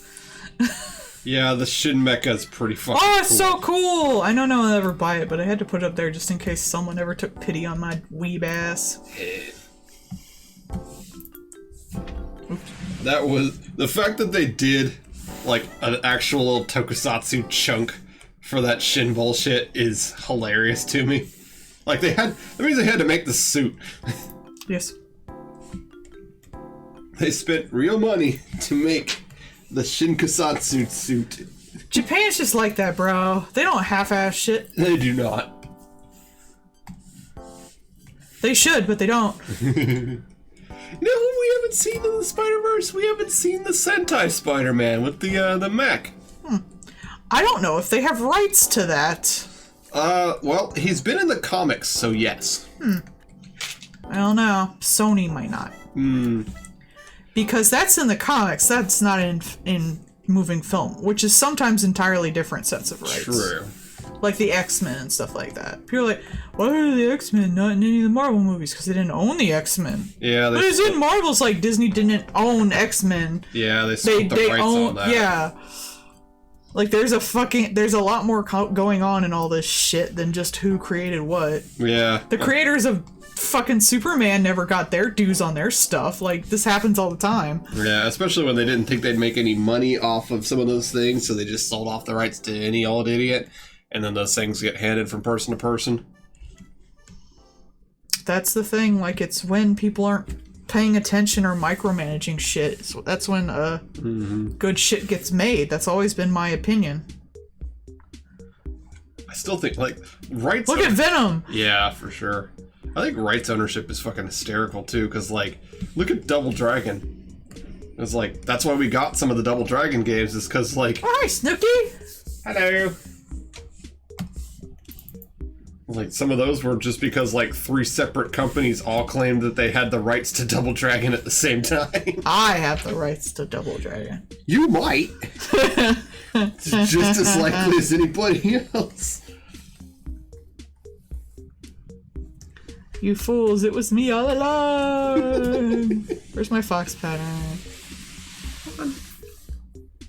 One. Did I forget to put it in the pattern sections? I might have. My feet are not in the way. There it is. Okay. I'm gonna put those in patterns real quick. Getting up for stretchies. Yeah, I might stretch after this one is done. I've been going for 2 hours. Yes. Foxes. Oh no, I have it in free transform. I want scale and rotate. I don't know what the difference is. What do you think the difference is? I would think that one's fairly obvious.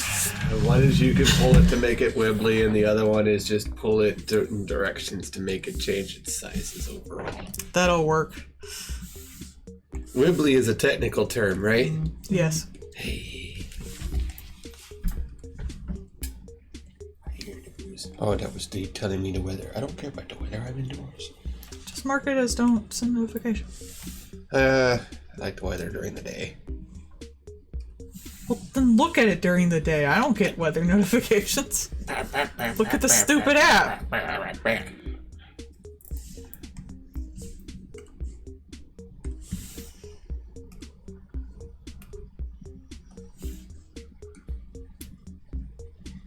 Dances at you. Ignores. Dances at you. Dances at you. Eats a sandwich. Hey.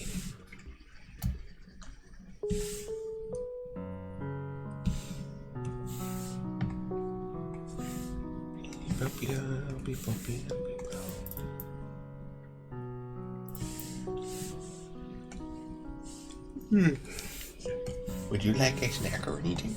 I'm fine, thank you. Do you need a drink refill while I am up? No, I might get one when I get up after this one, because I'm going to probably take a stretch and go to the bathroom. Okay. I'm going to refill my drink. Here I go again on my own. You.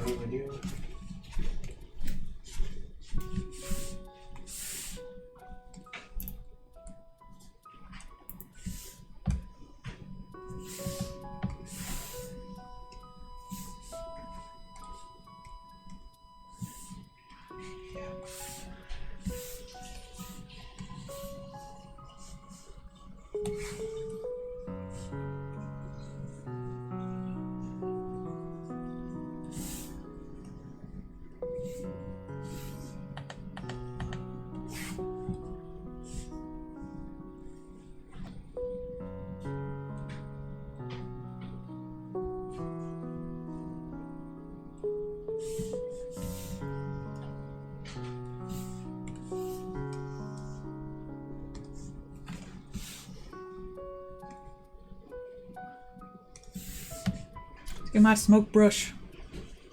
Well, thank you. I kind of sort of designed her because she was a request a while back. Let's see, smoke. Where's my smokes? Sky smoke, there we go.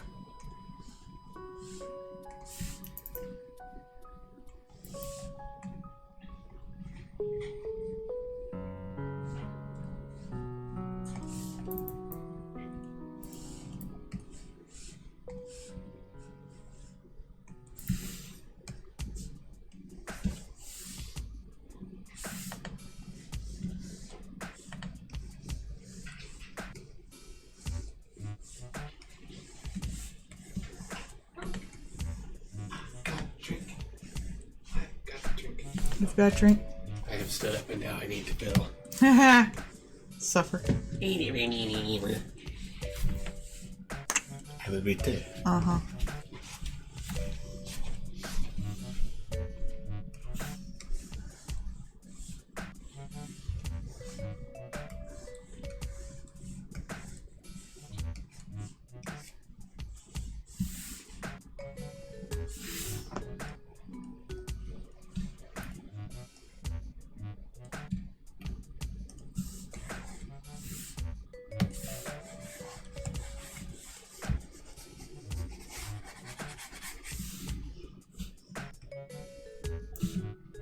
Alright.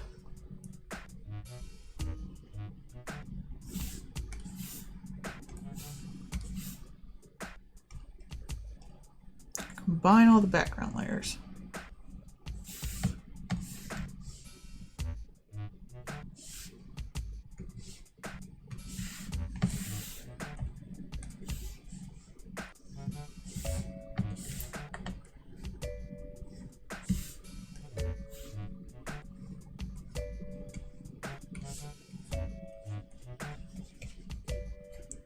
If I wasn't doing this on the spot, I'd probably do this in like an old Japanese postcard style. That'd be a lot of fun.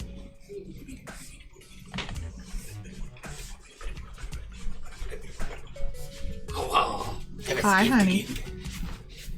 You are very kissable. No. Smoochable. No. Lovable even. No. It's too late. You're already in Kiss Town. Population you.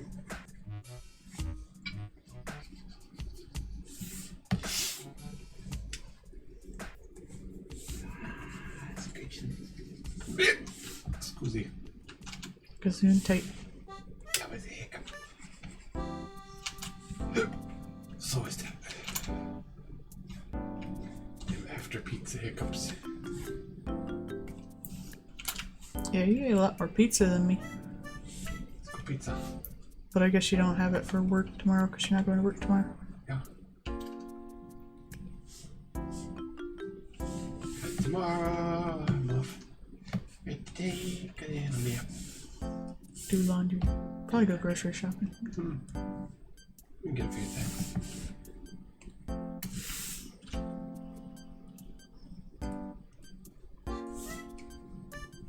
We have plenty of chicken. Probably use some fish. Yeah, we've only got a couple pieces left of fish.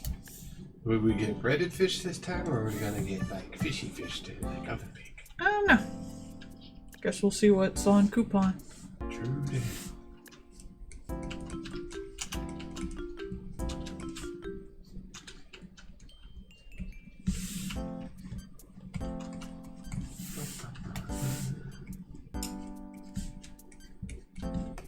Apparently, Costco reported that one of its key indicators of inflation is that people are switching from buying beef there to buying chicken and pork.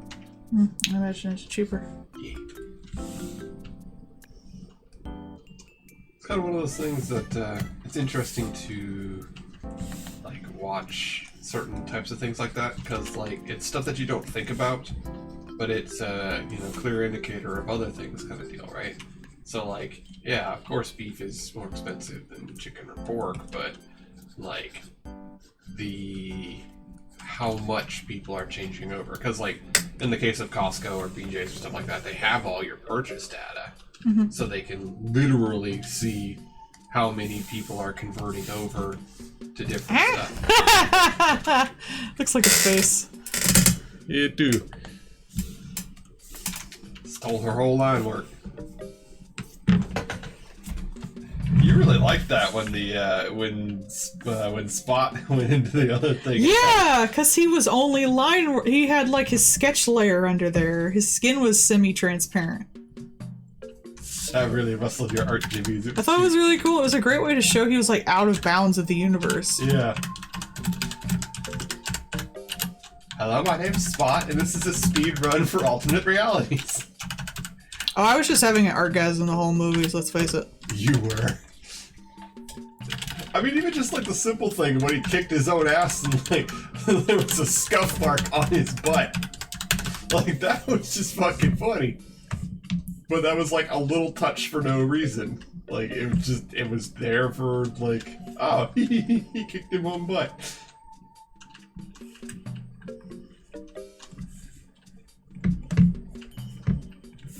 I did appreciate too that like there was such a massive chunk of different art stuff going on.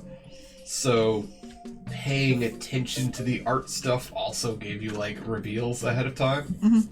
I loved that. I loved how the main bad guys was still done in kind of a sketchy thing, like concept art. He still had the hard lines sticking out from like broad strokes, like what I have before I do a vector layer thing. Yeah. That was really cool. Trying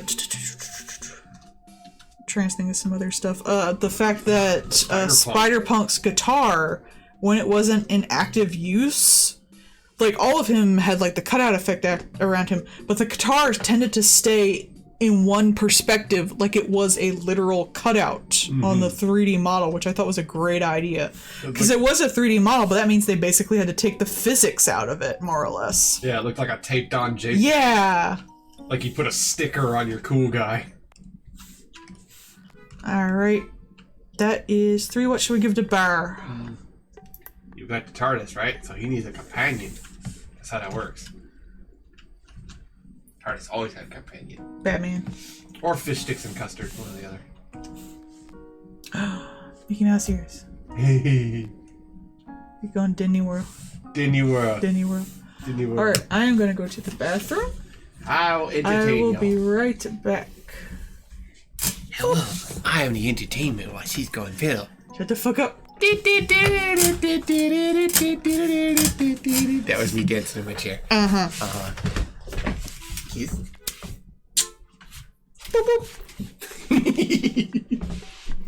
I loved the Lego Spider-Man. Lego Spider-Man.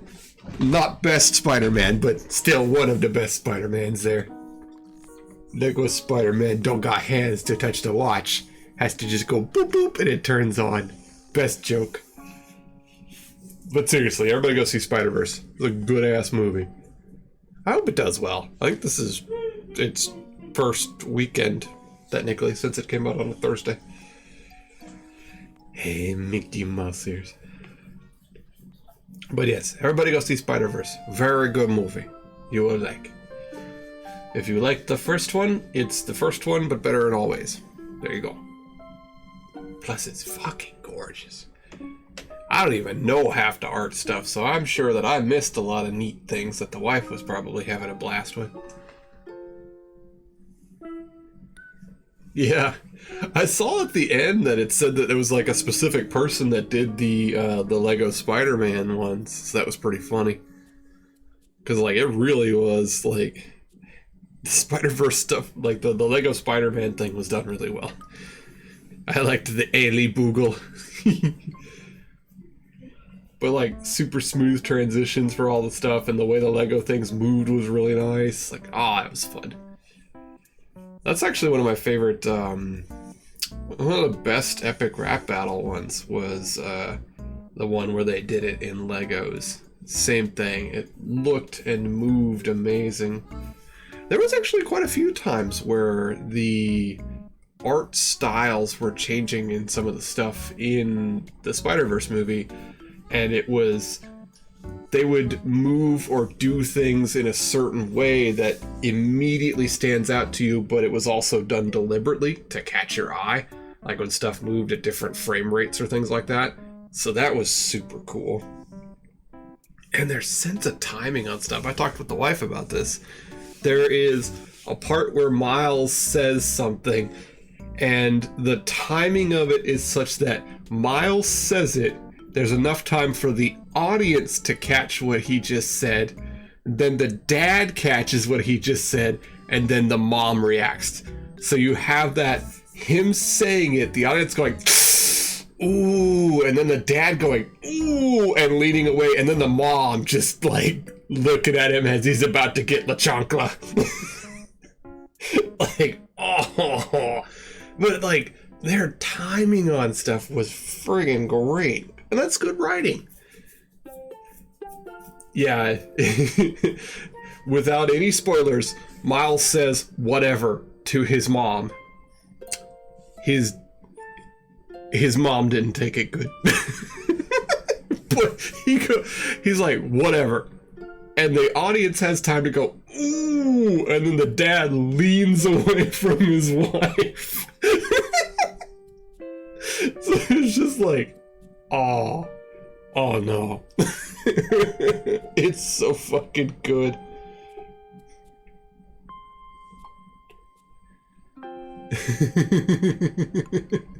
I was legit waiting for La Chocolate to hit Miles. Like, oh man. But like, you know, especially like the writing is so well done that the interactions with family and stuff feel right. They feel like real people interacting, how real people talk and care about each other and act around each other and stuff. It's really well done. It's fantastic. It's like and like I said, I'm not an art person, so I miss some of the art stuff. I really will. But I tell you about it. But she told me about a lot of them, and I thoroughly enjoyed what I did catch, and the story and the act, like how it was written and how it was handled. I enjoyed all of that. So even if you're not a big art nerd, you should go see it, 'cause it's just good.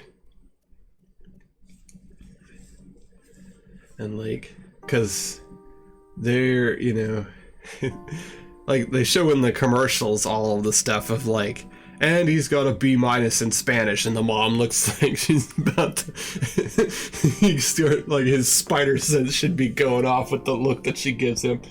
But like, you know, all of this stuff is really well done, and it played like stuff in the early parts pay off later on. You know, if you are observant and are paying attention and enjoying the movie, everything that happens, even like twists, are not necessarily twists. They're stuff that you paid attention, cool, you got it, and now you feel real smart about it. So it's like, yeah. So we came out of that. It didn't even feel all that long, because this was a fairly long movie. It didn't even feel like that. Like by the time you're done, it's like, well, that's cool.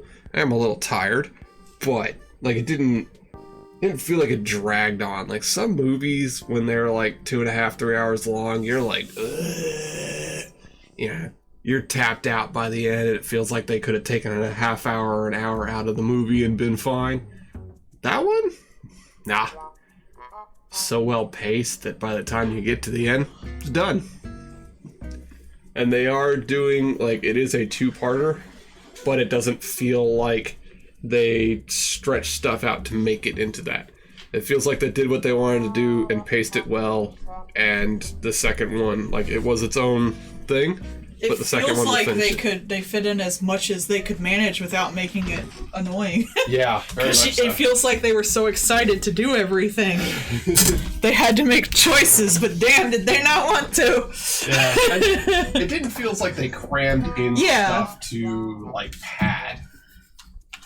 There was not padding. Putting my glove back on. But they still gave all the emotional moments enough time to breathe, which I was surprised. They let stuff build, they let stuff, like... That's really rare in those long movies. It's like, it's either crammed, the gills, or everything that's slow is too long. It is not, no. No.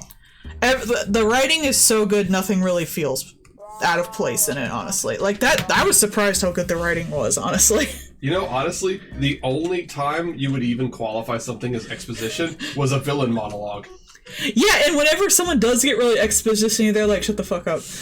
Yeah, like, legit, I think... In fact, like, it's not exposition-y specifically because they purposely want to keep certain characters in the dark for story reasons, so they're not telling them everything. Yeah, so, like... It's on purpose not to be exposition-y, so the characters literally have to work to get more of what's going on out of other characters through their actions. Yeah, I think there's like two parts. There is Spot, where he villain monologues, and that is deliberately done in character to... And it's got some nice animation to it, too. Yeah, it's done in character as like a he. It's not even like an exposition. It's a villain monologue. God damn it. For us, the audience. Like, it is actually done really well, and it's hilarious, so it's not like an exposition dump. And the other time is with, The Thickness, 2099, that Spider-Man. When he goes on about, like, no, you can't break canon. Like... And honestly, I was really fascinated with that scene anyway, so I didn't even mind. And even that is like a villain monologue. It's not like an exposition dump. So, like, I give them credit. Like, anything that they did was an in-universe, well done, well handled, like, it's just cool. I don't think this is a spoiler, because it has nothing to do with the rest of the movie. But, when the villain was talking, I was like, I bet it would be funny if he was the bagel guy that got hit with the bagel. And then he was like, you threw a bagel at me. I was like, it's the bagel guy! I figured it out! Which means there's a guy who cosplayed as the bagel guy at a con. He cosplayed as the main villain of the next movie before it was even out. Yeah, that's some Homestuck level bullshit. It is, yeah. That was fun. You were like, I bet that's the bagel guy. And then he's like, you hit me with food. I love how, like, I noticed that the first time I saw the movie, because, like, I'm looking at every fucking scene so hard. Yeah. By the way, every scene in this movie looks like a fucking painting or a poster, to the point it honestly makes me mad. Because it's so good. The fucking composition of everything. These are comic book nerds. I'm still mad that, so China got a advertising poster where it is Journey to the West. So Miles Morales. Yeah, I saw that. That was so cool looking. King. It looks brawler, and someone was like, you know what that means, right? And they drew Spider Buddha. Yes! Because eventually Monkey King gets his ass beat by fucking Buddha. So should make Spot look like Buddha. They just put Buddha with a Spider-Man mask on. Subjectively funnier. Oh, man. Because that does a really good job for, like, just Spider-Man at all sides going after him kind of thing. So yeah, I went to this movie, because I don't like to go to theaters. I don't like to sit in one place for a long time, not do stuff undistracted. So I was worried about going, but I was not bored at any time. My feet did fall asleep by the end, though, I feel like. Yeah. That was my only complaint. It needs an intermission. Yeah, it is like a 2.5 hour movie? I think it's like 2.5, yeah. So, like, take that as you will. But, yeah, I was really worried because I don't like sitting in places that long. Yeah. I get anxiety filled after a while. Mm-hmm. But it didn't drag. But if I can handle it, most people can probably handle it. Yeah. I feel like the pacing was well done enough that it didn't. And I kind of knew once it started, I was gonna be so distracted by how good this fucking movie is that. And you were. I think it's like I hate to be like hyperbolic, but I do think it is if not one of the best looking animated movies ever made. And I say that as a big animation nerd. Yeah. Someone who has seen a shit ton of animated movies. So all in all, we were really happy with it. It's right up there in my brain with like Paprika and Perfect Blue and the Lego Batman movie. The Lego Batman. The Batman movie was really well done. And I think it is partially because, like, you can't get stuff that looks like that in normal movies unless you get people who are into animation or comics in there. Because every panel in a comic book, more or less, has to explain a story by the composition, by the characters, by what they're doing, the colors, the surrounding, and you can't do that as much in live-action movies. The only ones I can really think of are ones that are done by, like, Del Toro. Yeah. And like, Watchmen, for some reason. Some Greedy! Kung Fu folks. Hello! Oh, Kapazzi. Some Kung Fu, because of how they have to, like, do the choreography so hard, they want to do as much as possible with as little as possible. So then they have to work out the choreography the same way they would do, like, a comic panel. Yeah. But But comic panels do have to say a lot in literally one shot, and movies don't use their shots as well for the most part as, say, a comic book would. Right. Because you just have to have But the that Spider-Verse felt that way. That's why I said, like, there were so many just shots that I would love to buy as a poster, to the point where it made me mad because there's no way I could get all of them. Yeah, like the upside down at the clock. Like, it was so often. Yeah. I couldn't even, like, cite any single one. The Bollywood intro. That's why it made me so mad. It's like, I can't cite things for people to look at because every frame is so good. Specifically. And I am very hard to please, animation wise. I will pick shit I like apart, and I don't really think there's much I could pick apart about this. I'd have to watch it again and maybe I could find something, but... I really did like that Bollywood verse, though. Yeah. Like, that was funny. So fucking pretty and funny. I would have liked to have gotten more with Spider Bite, but she's gonna be in the next movie, so that's fine. Yeah. Maybe we'll see her more then. It's interesting that we really didn't see hardly any advertising for Spider-Bite. They wanted to keep it a secret. Fair enough. Can you think about how much shit they probably need to keep secret in this movie? Oof, yeah. And the whole plot was technically kind of a secret. Secret's the plot line. Yeah. That's why I made that meme as, like, God looking down while he, kills someone I love for character development, or hurts me with character development. Oh, this is gonna develop your character so much.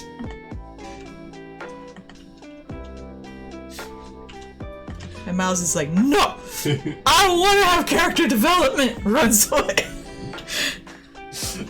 Look, I'm telling you that fridging is a fundamental part of your existence in every universe. You're just gonna have to deal with it. And I love the meta story narrative of that. That's so fascinating. And the whole theme is, like, you can't do it all. Because that is a constant, that's a very usual theme of superheroes in general. Like, you can't have both a normal life and a superhero life.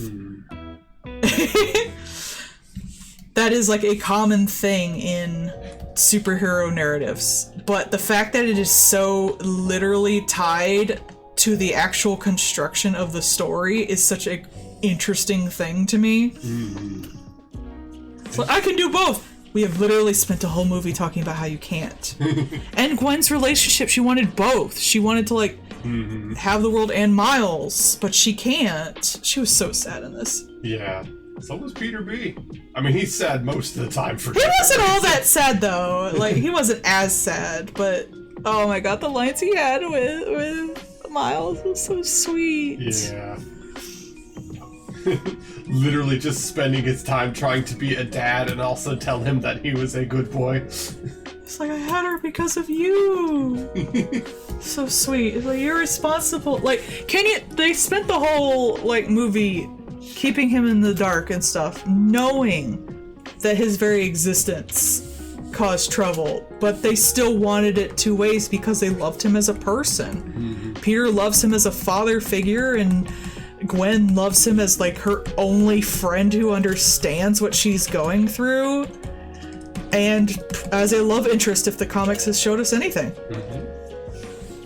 And it's funny too, because like... But they can't have both. They can't have him be alive and with them and have this stuff work out the way they want it in the story, and that's so sad. Oh, thank you! It's funny that you call it like Script of Secrets, because Marvel is notorious for keeping everything a secret from all of their actors. They're actually really bad about that. Isn't it kind of dumb though, because most of it's in the comics anyway? It's super dumb. Whereas Sony, with this stuff, has just been like, okay, here's money, and here's what we want in it, and we don't care about anything else after that. Have fun. All the voice acting was really good too, and you know why it was. Because they had actual fucking voice actors. They had actual voice actors who were allowed to interact with each other instead of having secrets on everything. Marvel.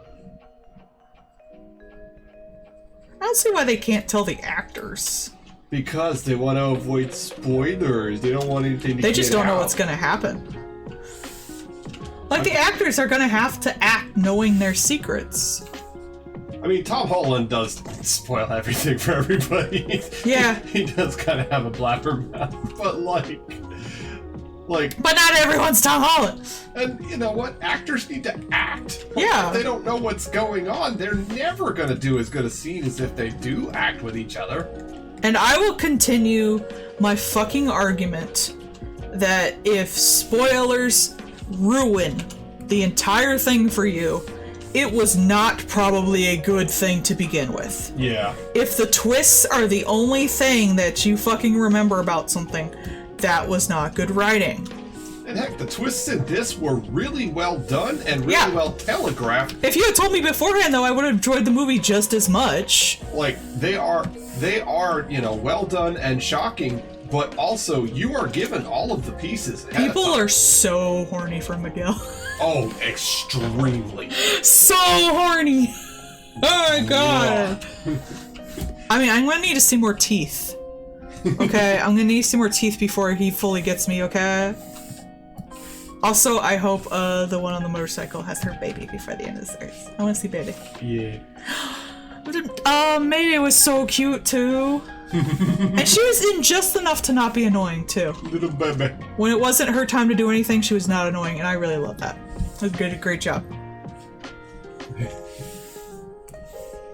I don't see how you can even, like, I could see how it's not your favorite thing, but I can't see disliking that movie series unless you got, like, really, really bored because it was so long. It is so, there's nothing wrong with it. I'm the nitpickiest animated person there is. I nitpick everything I love to my own detriment. I can't nitpick this. Like, It's really good. I feel like it was so well paced. It's objectively really good. It's like The Lion King. The Lion King is really good. I'm also gonna say that. Fuck y'all. What's the name of that guy that's in like the ballroom scene in Beauty and the Beast? James Baxter. I'm surprised they didn't try and do like a James Baxter scene with that. But wait, actually, you know, come to think of that, they did the clock tower thing. I feel like that's kind of their James Baxter.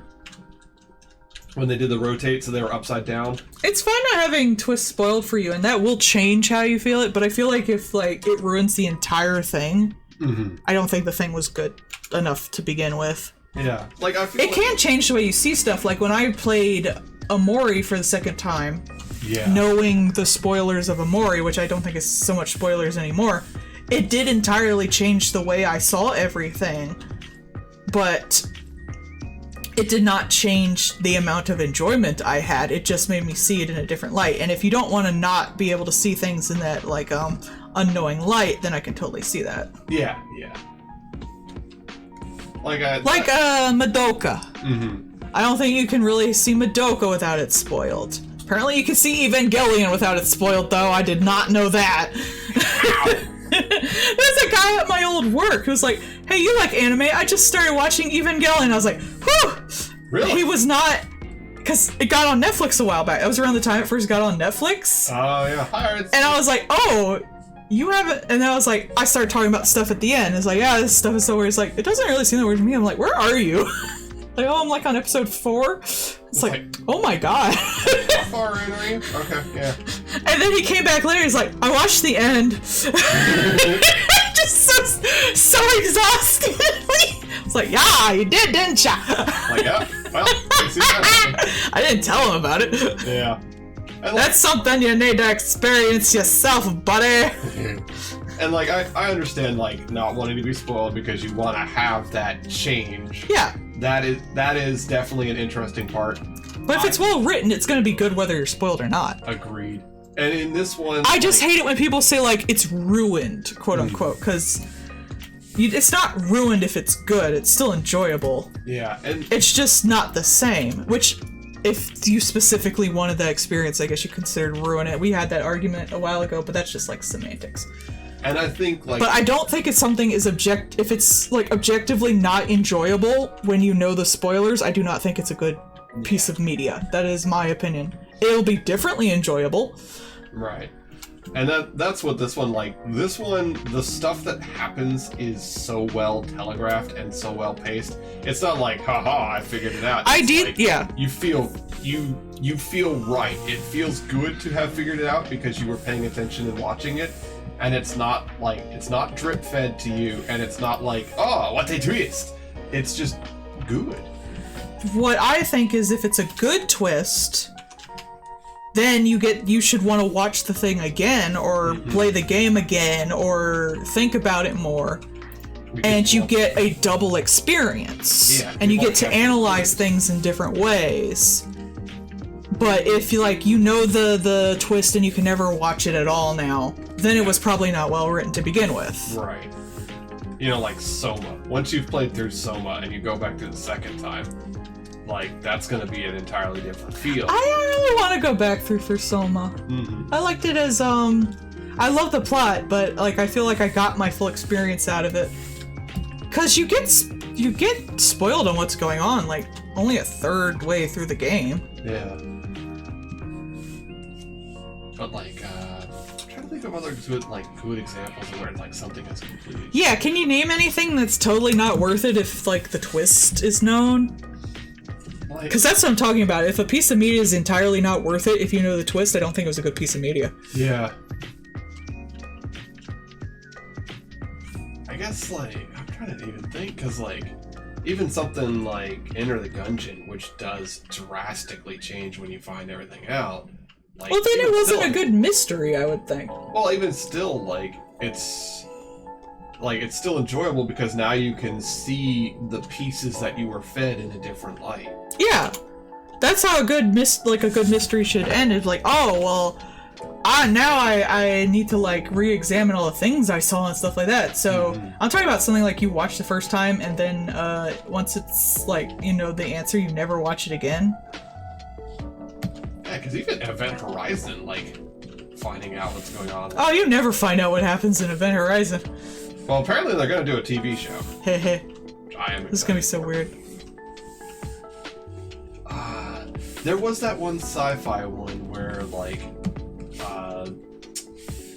If anything, sometimes like the twists are so terrible, knowing them ruins the whole thing. That I can see. Yeah, that I will. I've watched things like that. There was a sci-fi one where the guy wakes up. He's supposed to be like, it's like one of those long haul ships where, like, you know, you wake up some of the crew and then some of the rest of the crew kind of thing when they're going to a new planet. And he gets woken up and the ship is turbo fucked up. And, like, he's trying to figure out what's going on the whole time. And, like, I can't remember the name of the movie, so you don't have to worry about me spoiling it. The twist is they're in the fucking ocean. Dun, dun, dun. The ship had landed like hundreds of years ago because it was landed like it was supposed to. Somebody got space crazies on the way there and fucked with the ship, and it plowed into the ocean on the planet they were supposed to go to. What about a Things twist fuck ass. that doesn't change the rest of the movie at all? I was thinking of Planet of the Apes. You blew it up, you're down. Yeah, like, does that affect the way you watch the rest of the movie in any way whatsoever, though? Not really. Yeah. Or like Aliens, where like the main source of the problem is a corporation. Yeah, I knew that already. Thanks. What a twist! That spoiled nothing. It's not even really a twist. You're in a campaign and working on not dying. Good luck! Don't the party kill. What if dying is the purpose of the campaign? You spent all of your time creating a character, and now you're playing as the character's offspring. Or you're now that character in whatever associated hell and or afterlife you're supposed to be in.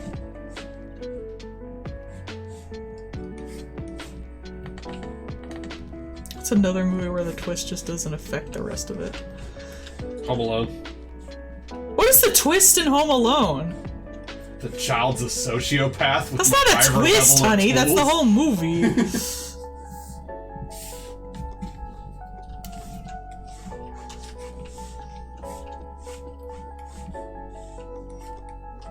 Monsters.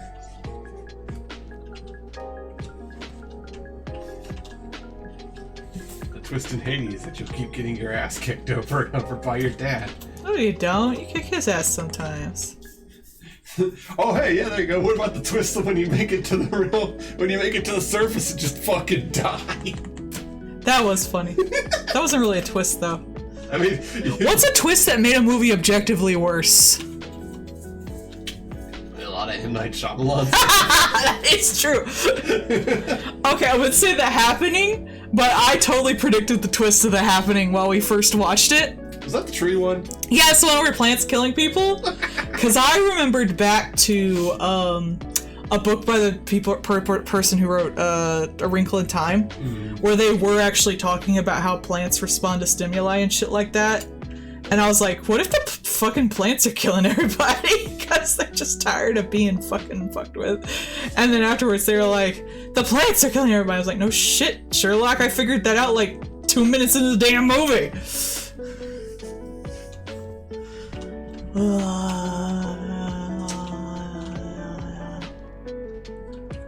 Yeah, I'm really trying to think, because Yeah. for the most part, if it was something where the twist... If it was a movie where the twist ruined it, I feel like the rest of the movie would be bad anyway. Yeah. So it's hard to think of a movie that's good until it has a stupid twist.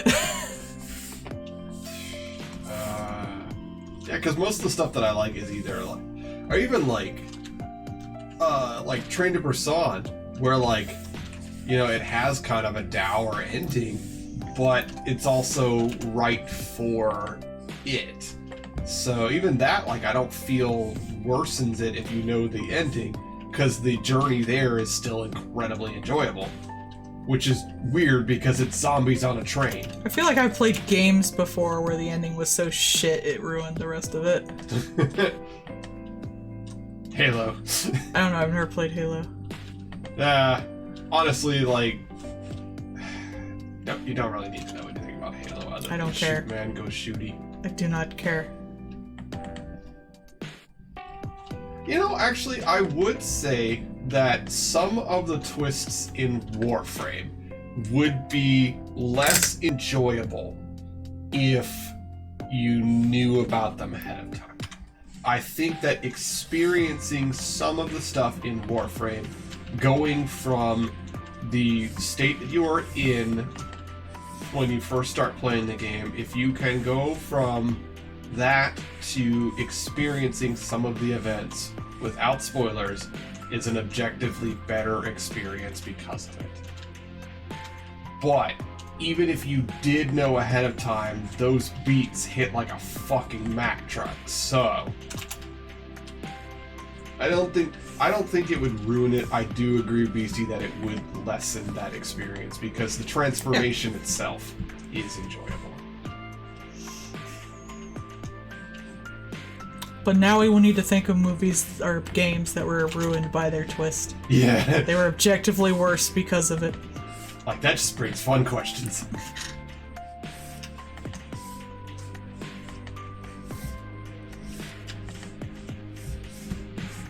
God, 6 is having a time in this picture, damn! Just bit face. I feel like I've watched so many anime that got worse at the ending. School days. School Days was only good at the ending. That was the only thing in the whole thing that was worth anything, and it was not worth it. Just the suffering of getting there was not. It was not worth it. It was like having a really shitty masturbation session, and then you finally come and it's like just okay.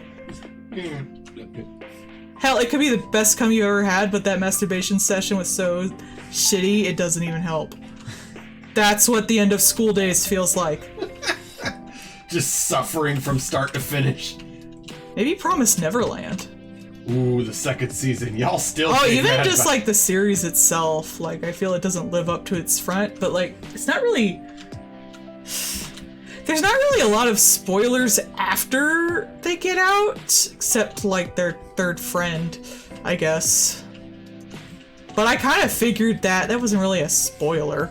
Kind of figured that at the start. It's not really even much of a twist either.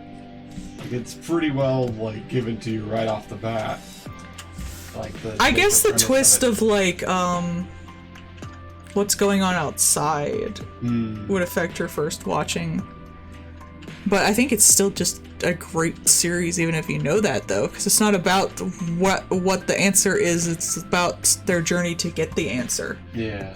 The answer itself doesn't even matter that much. It's the need to escape. If they knew everything about what was going on outside, they would have still escaped, so it didn't even really matter. But there isn't really a twist after that. It's just learning more about the world they're in. And how to, like, get to a decent place to live. Oh, that's what that was. What? One of the posters was slowly falling down. Oh, I'm sorry. I got Yeah. more stickies. I was hearing it ever so slowly unpeeling. I was like, what the fuck? Because it sounded like a squirrel was in the roof or something. I keep thinking of animes that have bad endings, but not animes that have bad twists. Yeah. They are the king of this, though. Attack on Titan. Oh, yeah. I want the answer to these questions. They're not that great. We're gonna answer the I question. feel like whenever they like make a story that is like the twist and the unknown thing that needs to be answered is so essential to every step of the plot, there's no way it's gonna live up to that fucking quest to do it. Oh, I mean, One Piece, I don't care what the One Piece is. It's never Yeah. going to live up to 900 episodes. There is no possible way. But the Titans were, and what was going on with them was just such a cool design. Like, there's no way however the fuck they were made or wherever the fuck they came from was gonna live up to all this crap we had to do to get to it. Yeah, unfortunately, the answer was racism. Yeah. The answer is always racism. Yeah, according to anime.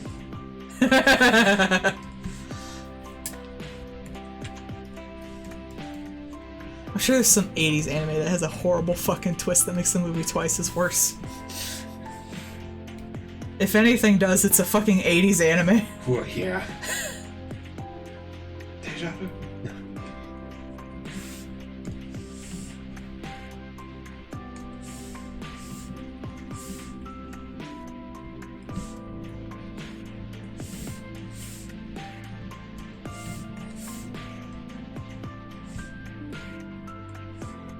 This girl be shook. Hey, rattled even.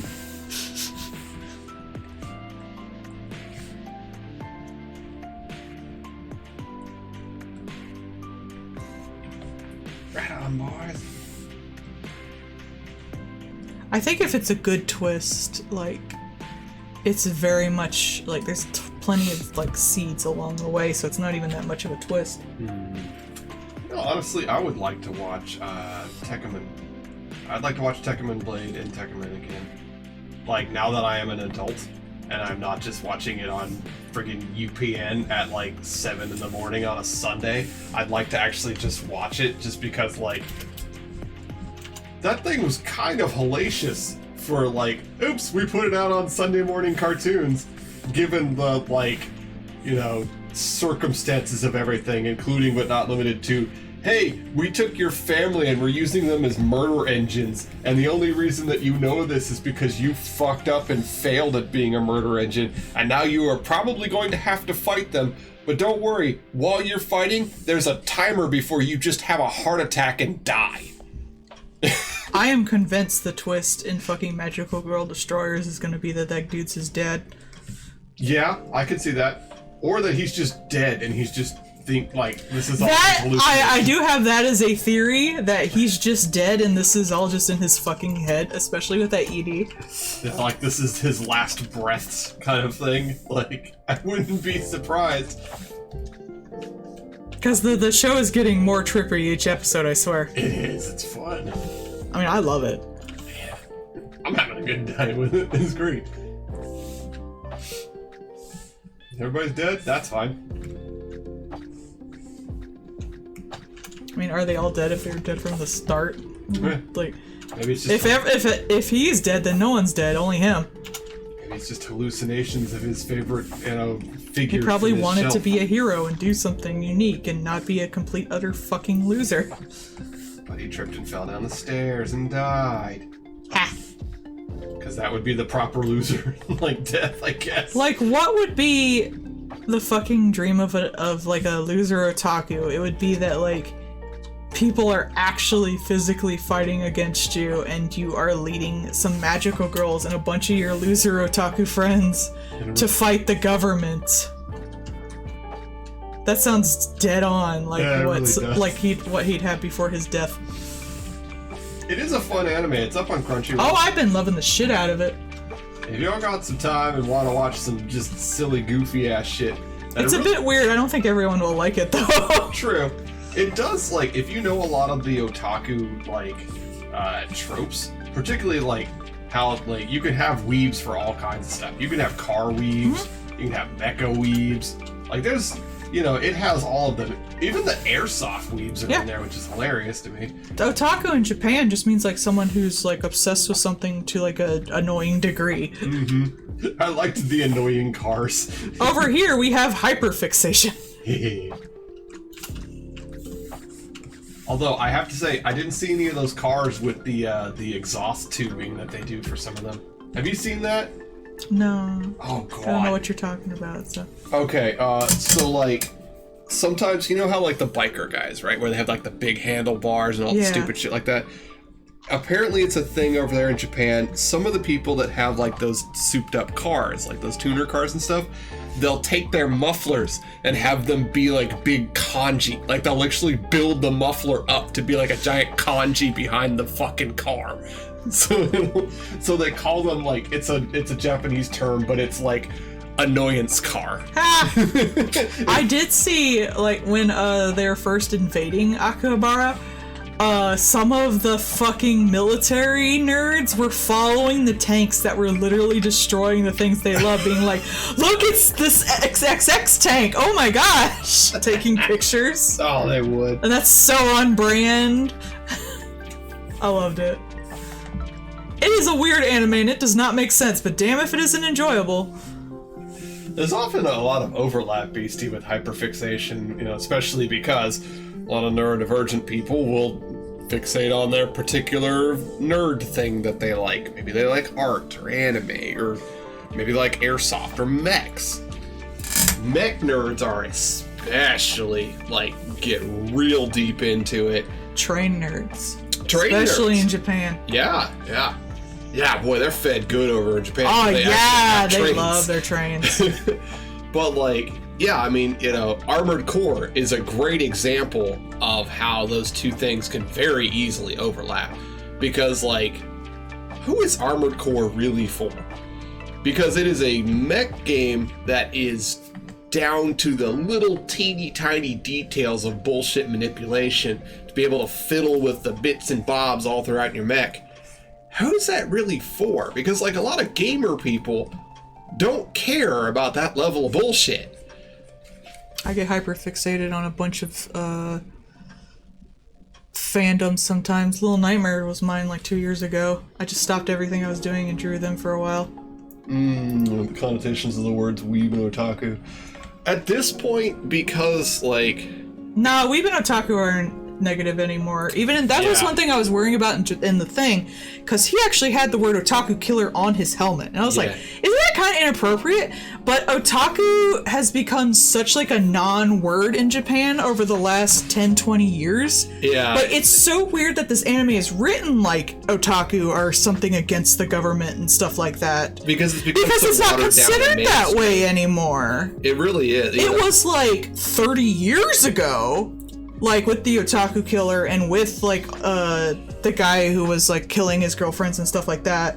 Yeah. But it's like it's been so watered down since then that it's like nomenclature. Like it has been what, like 20 some years before that film Otaku even came out. Yeah, weebs. They don't even care about it anymore, especially with like Disney came over and took over the otaku thing over there. So it's now just like it's normal.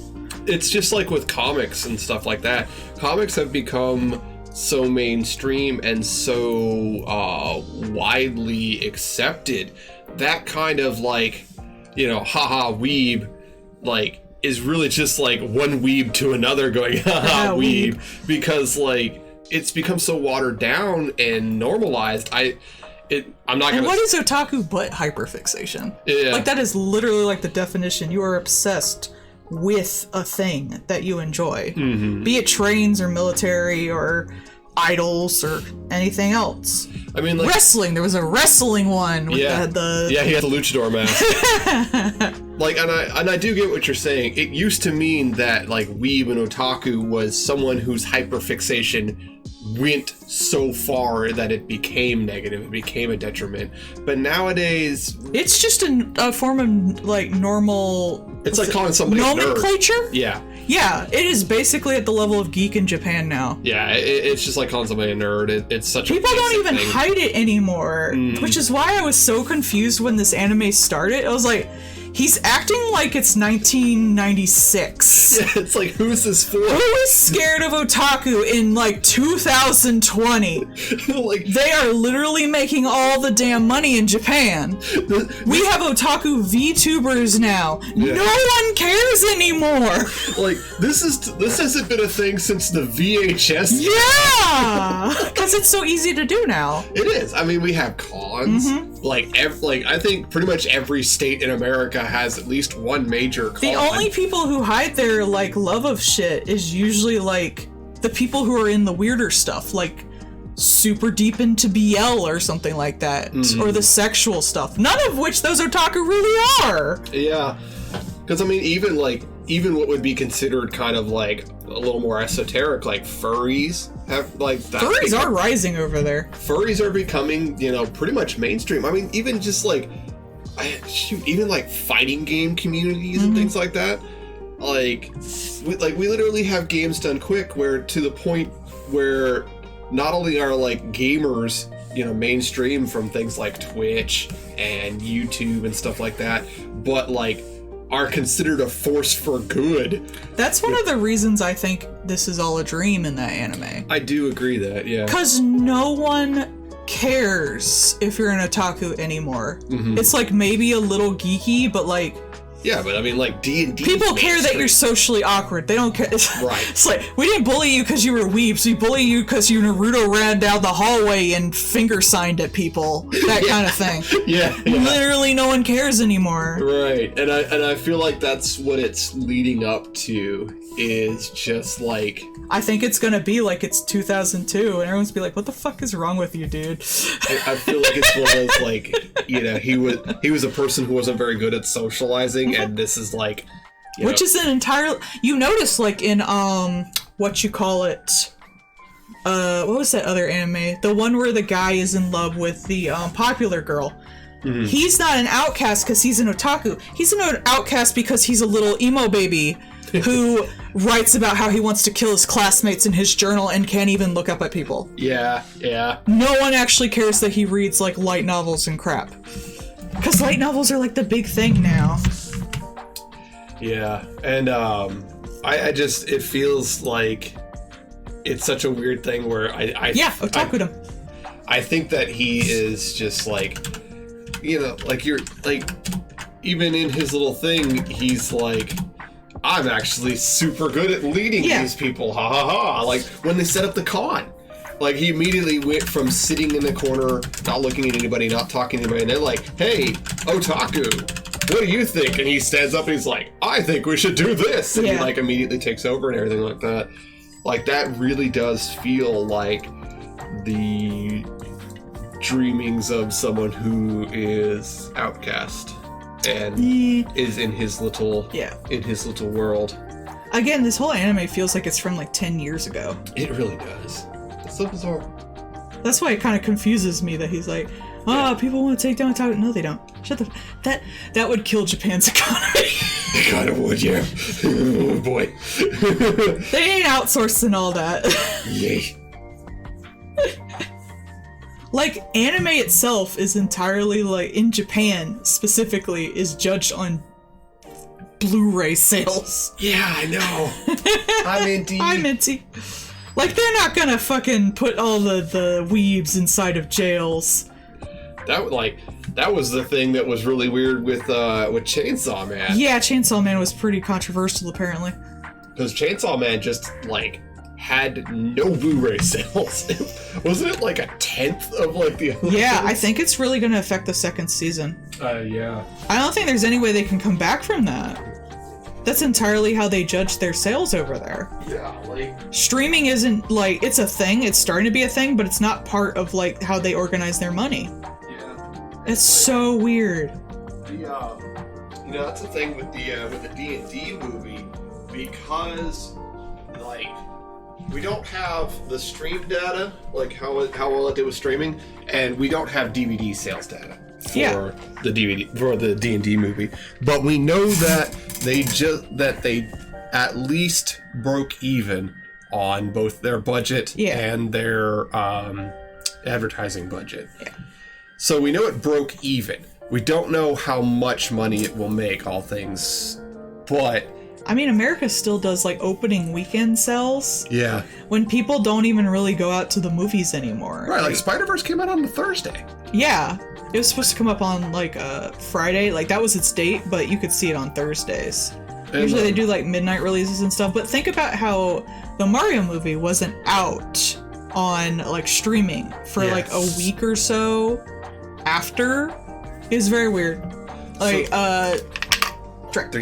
But, yeah, so like the D&D, like they've specifically said, they're probably not going to do a second D&D movie because it only made $300 million before streaming and DVDs. Well, no offense, I shouldn't have made one in the first place, but that's just me. I mean, it was apparently good.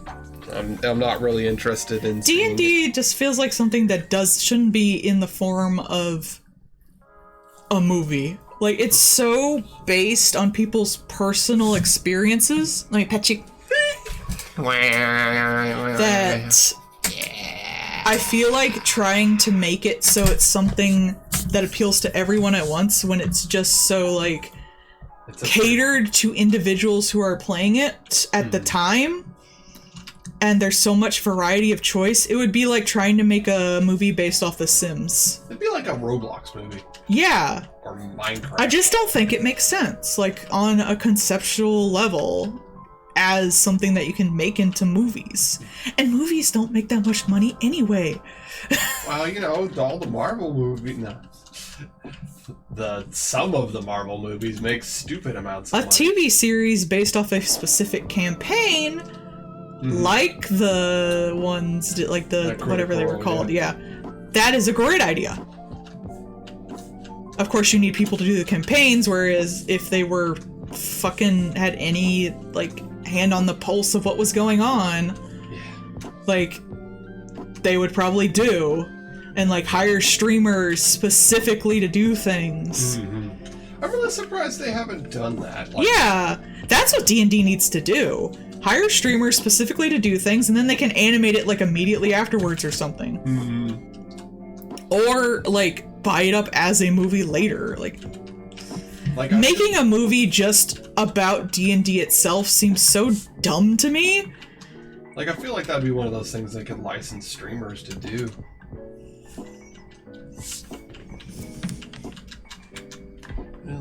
Yeah. Like that, like it worked for Critical Role. Yeah. That worked fine. They got their nice little movie and comic and everything like that. They did a great job. I mean, I haven't watched it, but it seemed viable.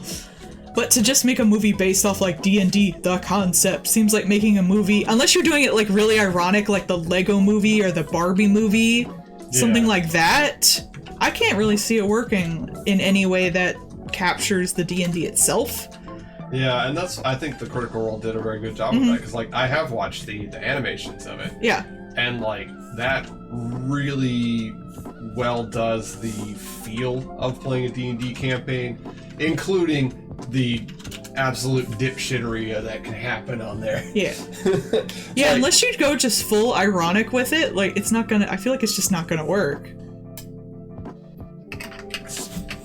I mean, I'm sure someone can think about like a way to do it the Lego movie did. Bless them. Bringing us one of the best movies ever.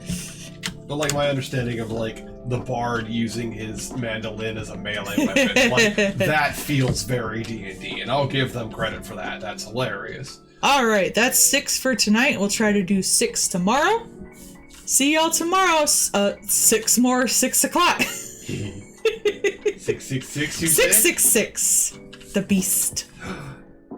Like me. The art of the beast. The art of the beast.